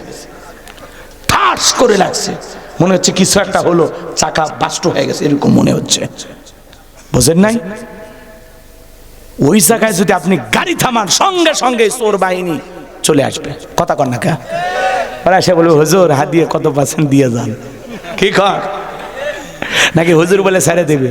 চোরে না শোনে ধর্মের কাহিনী। কথা বলেন ঠিক কি না? কিন্তু আমার ড্রাইভার ছিল চালাক, ও গাড়ি থামাই নাই, ও চলে গেছে একবারে সিরাজগঞ্জ রোডের মোড় পর্যন্ত, যেখানে চাটা দোকান আছে ওই জায়গায় থামে দেখে একেবারে সেই ভিডিও। এখন আমার মোবাইলে সেই ভিডিও আছে। এত বড় একটা ইট মারছে। ফেরেশতাকে চোর, ফেরেশতা ইট মারে, ফেরেশতা জান্নাতে আঙ্গুর নিয়ে এসে খাওয়াইতো। কথা কন না কে? তাহলে চিন্তা করেন, এই রোডে বিশ্ব রোড, সেখানে চোর গাড়িকে লক্ষ্য করে ইট মারতেছে, পাথর মারতেছে। কোন ড্রাইভার যদি মনে করে যে কি হলো দেখি তো, থামা, গাড়ি ব্রেক দিতে দেরি, ওরা আপনাকে ঘেরাও করতে দেরি করবে না। কথা বলে ঠিক কিনা? তাহলে রাতের আধারে আপনি নিরাপদে যে গাড়ি নিয়ে ঘুরবেন সেই নিরাপত্তাও নাই। তাহলে এই সমাজে নিরাপত্তা আসবে সেই দিন আল্লাহর কোরআনের আইন চালু হবে যেই দিন। তাছাড়া এই চুরি দুর্নীতি টেন্ডারবাজি চাঁদাবাজি খুন ধর্ষণ বন্ধ হবে, সুদ ঘুষ জিনাবি বিচার সব বন্ধ হবে রে ভাই। 7 দিন লাগবে না, 7 দিন লাগবে না দেশ পরিবর্তন করতে। কথা কন না খা। আল্লাহ একটা বার চর্ম চোখে দেখার সুযোগ করে দাও। জোরে কন না আমি, জোরে কন না আমি। আমার কথায় কষ্ট পাইছেন মাজান? তাহলে নামাজের মতো আদায় করলে আল্লাহ রিজেক দেবেন, আল্লাহ নিরাপত্তা দেবেন। তাহলে ফাসল্লি লিরাব্বিকা, রবের উদ্দেশ্যে সালাত। কারা কারা 5 ওয়াক্ত সালাত আল্লাহকে রাজি খুশি করার জন্য মসজিদে গিয়ে জামাতের সহিত আদায় করবেন? 2টা হাত তুলে মালিককে দেখান। আল্লাহ আমাদের সবাইকে 5 ওয়াক্ত নামাজি বানায়া দেন। চিল্লা এখন আমিন। আর একটু জোরে বলেন আমিন। হাত নামান। বাংলাদেশে মসজিদ ভেঙে 2 তলা 3 তলা করা হয় জুমার নামাজের জন্য। মসজিদে লোকজন ধরে না, কিন্তু এশার, ফজর, আসর, মাগরিব এগুলোতে লোকজন খুঁজে পাওয়া যায় না। এমন মসজিদ আছে বাজার, ফজরের নামাজের সময় এক কাতার মুসল্লি পাওয়া যায় না। মুয়াজ্জিন একাই আজান দিয়ে একাই নামাজ পড়ে। কথা কোন ঠিক কিনা? এজন্য খালি মসজিদ সুন্দর বানাইলে হবে না, ওই মসজিদে যারা নামাজ আদায় করবে তাদের অন্তরটাও সুন্দর হওয়া লাগবে। শুধু মসজিদের গেটে লিখে রাখলে হবে না আত-তাকওয়া জামি মসজিদ, ওখানে যারা নামাজ পড়বে প্রত্যেকটা মুসল্লির অন্তরে তাকওয়া থাকতে হবে। তাকওয়া মানে কার ভয়? কার ভয়? আল্লাহ যেন এমন নামাজি হওয়ার তৌফিক দান করেন। জোরে বলেন আমিন। 2 নাম্বার হলো অনহার। অনহার মানে কুরবানি করা, নিজের আমিত্বকে কুরবানি করা, অহংকারকে কুরবানি করা, নিজের ভিতরে থাকা পশুসুলভ আচরণকে কুরবানি করা, দেশের জন্য শহীদ আবু সাঈদের মতো কুরবানি হওয়া, মুগ্ধের মতো কুরবানি হওয়া। কথা বলে না কেন? এই যে সময়টা দিচ্ছেন এটাও কুরবানি। এটাও কি? খালি কুরবানি করা মানে খালি গরু ছাগল জবাই করা না। আর আমাদের সমাজে এমন গরু কেনে ভাই, 7 জন ভাগে গরু কেনে, 4 জন দড়ি ধরে টানে, পেছন থেকে 3 জন ঠেলে। এমন দুর্বল গরু, যেই গরুর উপরে বয়স্ক ভাতা ওয়াজিব। এমন গরু দিয়ে কুরবানি দিলে হবে না। কুরবানি স্থান পর্যন্ত হাঁটে যাওয়ার শক্তি নেই, কোলে করে নিয়ে যায়। হুজুর কয় চাচা এই গরু জবাই করা যাবে না। কয় ভাতিজা, ওপরে হাড় দেখা গেলেও ভিতরে গোস্ত সেট করা আছে, আপনি খালি জব করে দেন। কথা বাড়াচ্ছেন কেন? কথা কয় না। এরকম দুর্বল গরু জবাই করবেন, বয়স্ক গরু গোস্ত টান দিবেন, এর থেকে রোড পর্যন্ত চলে যাবি, সারিয়ে দিবি, আবার যাবে। ওটা চাপিয়ে খাওয়ার সুযোগ নেই, গিলিয়ে খাওয়া লাগবে। কথা রাগ করতেছেন আমার ভাইয়েরা? এই জন্য যারা কুরবানি দেবেন, কুরবানির ওয়াজ আপনাদের মসজিদের হুজুর করবে, আমি করব না। 3টা জিনিস খেয়াল রাখবেন। কুরবানি যারা দিচ্ছেন, এদিক কয়টা? 1 নাম্বার নিয়ত সহি। ইন্নামাল আমালু বিন্নিয়াত। প্রত্যেকটা কাজ নিয়তের উপর নির্ভরশীল। আমি কুরবানি দিচ্ছি আল্লাহর জন্য। কার জন্য? অনেকে বলে কুরবানি না দিলে ছেলে মেয়ে মানুষের গোস্তুর দিকে তাকায় থাকবে না, বাচ্চা কাচ্চার এই কষ্ট আমি দেখতে পারবো না, প্রয়োজনে সুদের টাকা নিয়ে হলেও কুরবানি দেব। আছে না নাই? অনেকে বলে নতুন মেয়ের বিয়ে দিলাম, জামাই বাড়িতে গোস্ত না পাঠালে মান সম্মান থাকবে না। এই ধান্দায় কি করে? কিস্তি তুলে কুরবানি দেয়। হবে বাজান? এ মুফতি সাহেব আপনারাই বলেন, হবে? হবে না। আপনার নিয়ত আগে গোস্ত খাওয়া খায়, চাচা আগে খাওয়ার ধান্দাকে। কুরবানি করা মানে কি জানেন? ত্যাগ করা, স্যাক্রিফাইস করা, বিলিয়ে দেয়া, বন্টন করা। ভোগের নাম কুরবানি নয়, ত্যাগের নাম কুরবানি। অন্যের মুখে হাসি ফুটানোর নাম হলো কুরবানি। প্রতিবেশী গরিব মশলা বাইটা, আদা রসুন বাইটা অপেক্ষা করতেছে। সন্তানেরা বলে, মা কই রান্না তো শুরু করো না। কয় বাবা অপেক্ষা কর, প্রতিবেশী গরু জবাই করছে, কিছুক্ষণ পরে দিয়ে যাবে, একটু অপেক্ষা কর। বাচ্চারা কান্নাকাটি করে। ঘন্টার পর ঘন্টা চলে যায়, আপনি নিজে খাচ্ছেন, বিকেলে মাসাঙ্গে যায় দাঁত খিলুল করতেছেন। আর আপনার প্রতিবেশী গরিব কুরবানি দিতে পারে নাই, তার বাড়িতে আপনি 1 কেজি 1.5 কেজি গোস্ত পৌঁছাইতে পারলেন না। আপনি কুরবানি দাতা? এ কথা কন না কে? কি কুরবানি করছেন? খালি ফ্রিজ বুক করা শিখছেন। আবার হুজুরের কাছে প্রশ্ন লেখে, হুজুর কুরবানির গোস্ত কতদিন ফ্রিজে রেখে খাওয়া যায়? হ্যাঁ, এই কুরবানির গোস্ত পরের কুরবানি পর্যন্ত চালায়া নিয়ে যায়। এরকম মুসলমান আছে না নাই? আরে ভাই, আপনার প্রতিবেশীর আগে খাওয়ান, তার মুখে হাসি ফোটান, তার দোয়াটা নেন। কথা বলেন না কেন?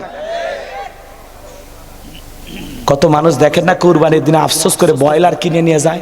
কেন? কারণ জানে সে কখন দিবে না দিবে গ্যারান্টি নেই। এই জন্য আমাদের উচিত আমাদের প্রতিবেশী একজনও যেন ওই দিন গোস্তবিহীন না থাকে। গ্রামের প্রত্যেকটা বাড়ি খুঁজে খুঁজে আমরা দিয়ে দেব ইনশাআল্লাহ। ইনশাআল্লাহ বলেন, পারবো তো? তাহলে 1 নাম্বার নিয়ত সহি, কুরবানি কার জন্য? 2 নাম্বার আপনার ইনকামটা বৈধ হওয়া লাগবে। সুদের টাকা, ঘুষের টাকা, হারাম উপার্জনের টাকা দিয়ে কুরবানি দিলে হবে না। আল্লাহ পবিত্র, তিনি পবিত্র বস্তুকে ভালোবাসেন। আপনার ইনকামটা অবশ্যই বৈধ হওয়া লাগবে। কথা কয় না গে? অনেক হাজি মানুষ বেনামাজি সুদ করে এদের সাথে ভাগে কুরবানি দেয়। খবরদার এই ভুল করবেন না। একা প্রয়োজনে একটা ছাগল জবাই করবেন। কথা কন না কে? 3 নাম্বার ফাসল্লি লিরাব্বিকা ওয়ানহার, আগে নামাজ পড়ো তারপরে কুরবানি করো। আগে নামাজি হওয়া লাগবে তারপরে কুরবানি দেওয়া লাগবে। কথা কয়? আপনি কুরবানির দিনে ফজরের নামাজ পড়লেন না, ঈদের নামাজ পড়লেন না, 9টার দিকে গোসল করে নতুন লুঙ্গি পরে গরুর দড়ি ধরে দাঁড়িয়ে আছে মুফিজ। হুজুর আবার আসলে বলে, হুজুর এত দেরি হলো নামাজ পড়তে? হুজুর বলতেছে, ভাই আপনি জাননি? কয় না, ব্যবসায়িক চাপে গতকাল রাত্রে হিসাব মিলাইতে একটু দেরি হয়েছিল তো ফজরও পড়ি নাই হুজুর। মিথ্যা বলে লাভ কি, সামনে কোরবানি দিচ্ছি, আল্লাহ কবুলের মালিক, আমি কিন্তু ঈদের নামাজও পড়িনি। কি সুন্দর ফেরেশতার মতো ভাষণ দিচ্ছে। আপনার কুরবানি হবে? জোরে বলেন হবে? খালি গোশত খাওয়া হবে, লোক দেখানো কুরবানি হবে। এই কুরবানি আল্লাহর দরবারে কবুল হবে না। তাহলে নিয়ত সহি, টাকা হালাল, নামাজি হয়ে কুরবানি দেবেন। আপনি যদি 15,000 টাকার ছাগলও দেন, ওই ছাগলের রক্ত জমিনে পড়ার আগেই আরশের মালিক আল্লাহর কাছে কবুল হয়ে যাবে। আল্লাহ বলেন, ওয়ালা কিয়ানালুহুত তাকওয়া মিনকুম। কয় লাখ টাকার গরু দিলে ওইটা দেখি না, আমি দেখি তোর অন্তরের তাকওয়া। তোর তাকওয়া যদি ঠিক থাকে, তোর পশুর রক্ত জমিনে পড়ার আগে আমি আল্লাহ কবুল করে নেব। আমরা এমন কুরবানি দেব তো ইনশাআল্লাহ। ভাই অস্থির হয়েছেন কে? এখনই ছেড়ে দিচ্ছি, কষ্ট হচ্ছে আপনাদের। আর একটা আয়াত আছে, এই যে যুবক আর মা বোনদের কথা কি বলা হয়েছে, এই যে এখনই বলবো, লিল্লাহে তাকবীর। তাহলে 3 নাম্বার আয়াত, ইন্না শানিয়াকা হুয়াল আবতার। আল্লাহু আকবার। আমার আল্লাহ ডেকে বলে, নবী যারা আপনাকে লেসকানানির মাংস বলে আপনি কষ্ট মনের মধ্যে নেবেন না। ও নবী, ওই উতবা সাইবা আবু লাহাব ওদের বংশে বাতি জ্বালানো কেউ থাকবে না। নবী গো, শিশুকালে আপনার সন্তানগুলোকে নিয়েছি, এজন্য কষ্ট মনের মধ্যে নেবেন না।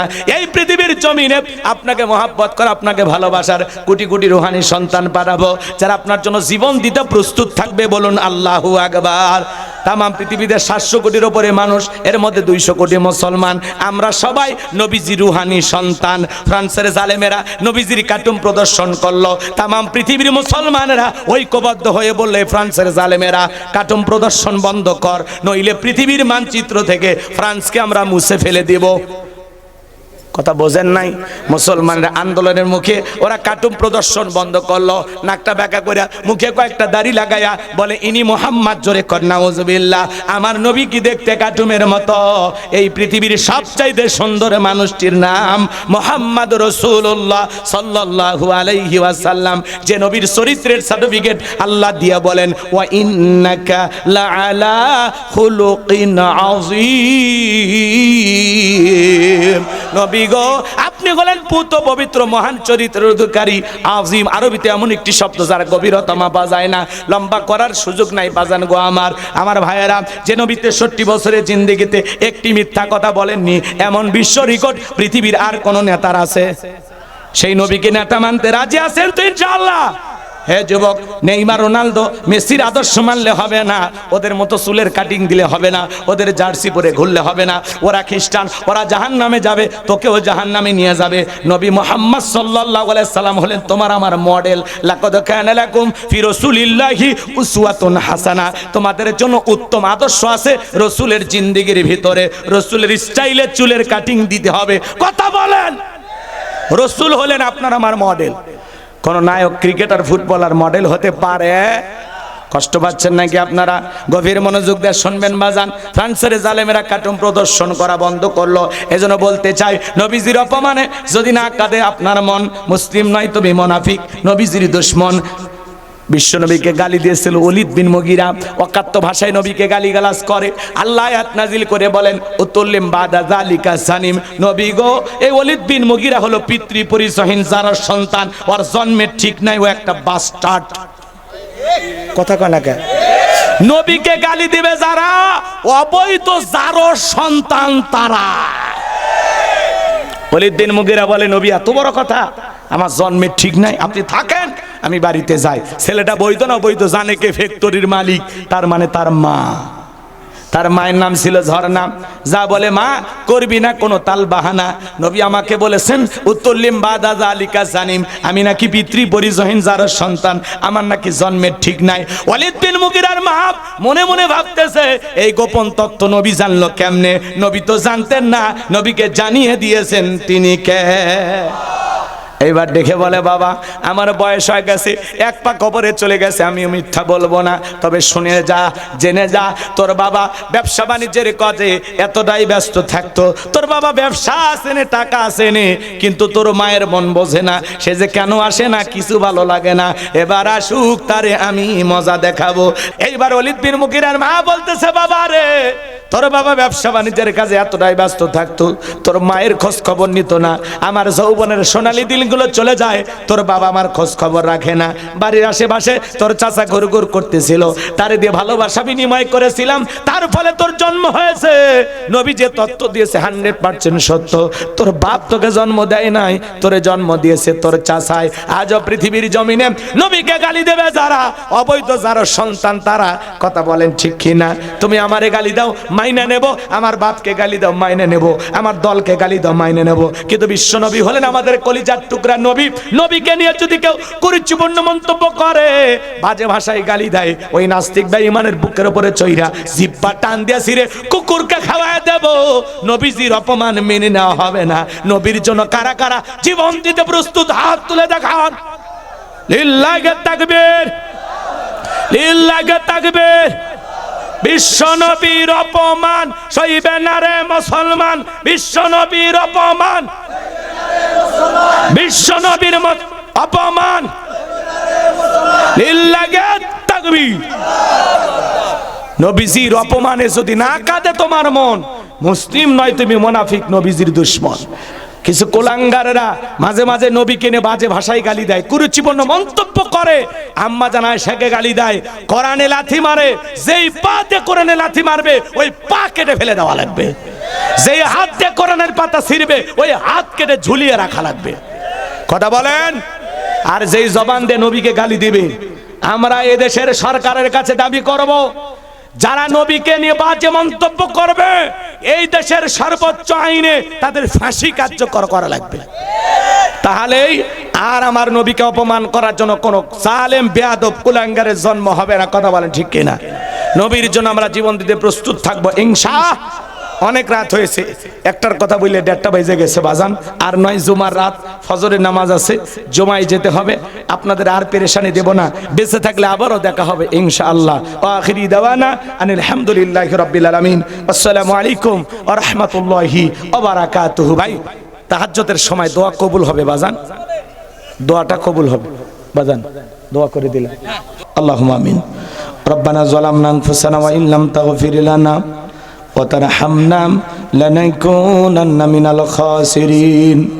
ধলেশ্বর জামিউল উলুম কওমিয়া হাফিজিয়া এতিমখানা মাদ্রাসার উদ্যোগে 31তম বার্ষিক তাফসীরুল কোরআন মাহফিলের শ্রদ্ধাভাজন সভাপতি আলহাজ মোহাম্মদ আইবুল আলম সরকারকে আল্লাহ তুমি কবুল করে নাও।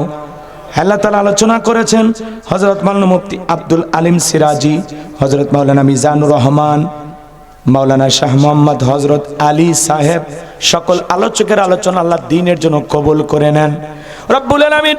আমরা যারা হাত তুলে ধরেছি, অনেকের মা নাই বাবা নাই, এতিম বানায় কবরে চলে গেছে, আদরের আব্বা আম্মার কবরে আর সবটুকু পৌঁছায় দাও। পিতা মাতার কবর জান্নাতের বাগান বানায় দেন।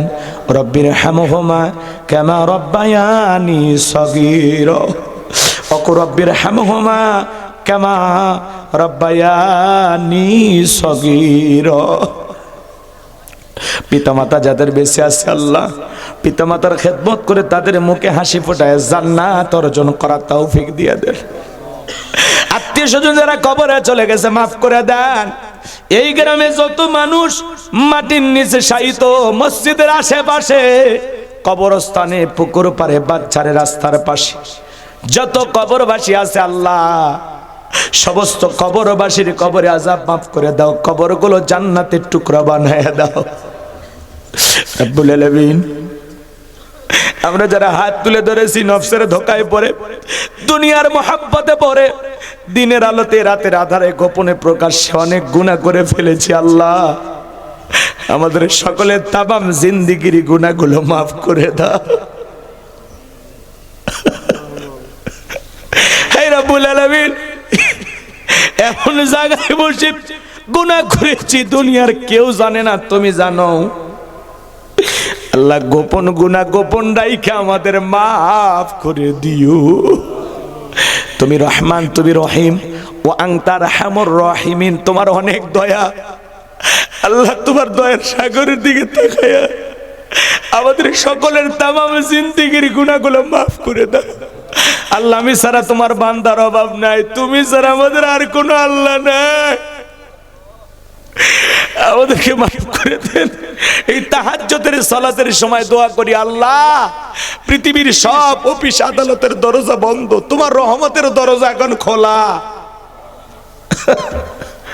আমাদের জীবনের পাপগুলোকে ক্ষমা করে দাও, অপরাধগুলোকে মাফ করে দাও, ওই কঠিন ভয়ঙ্কর জাহান্নামের আগুন থেকে আমাদের মুক্তি দাও।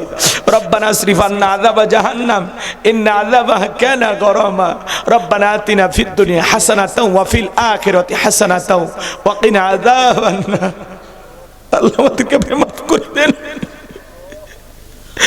আদর করে বান্দা আল্লাহ মোদের বানাইয়া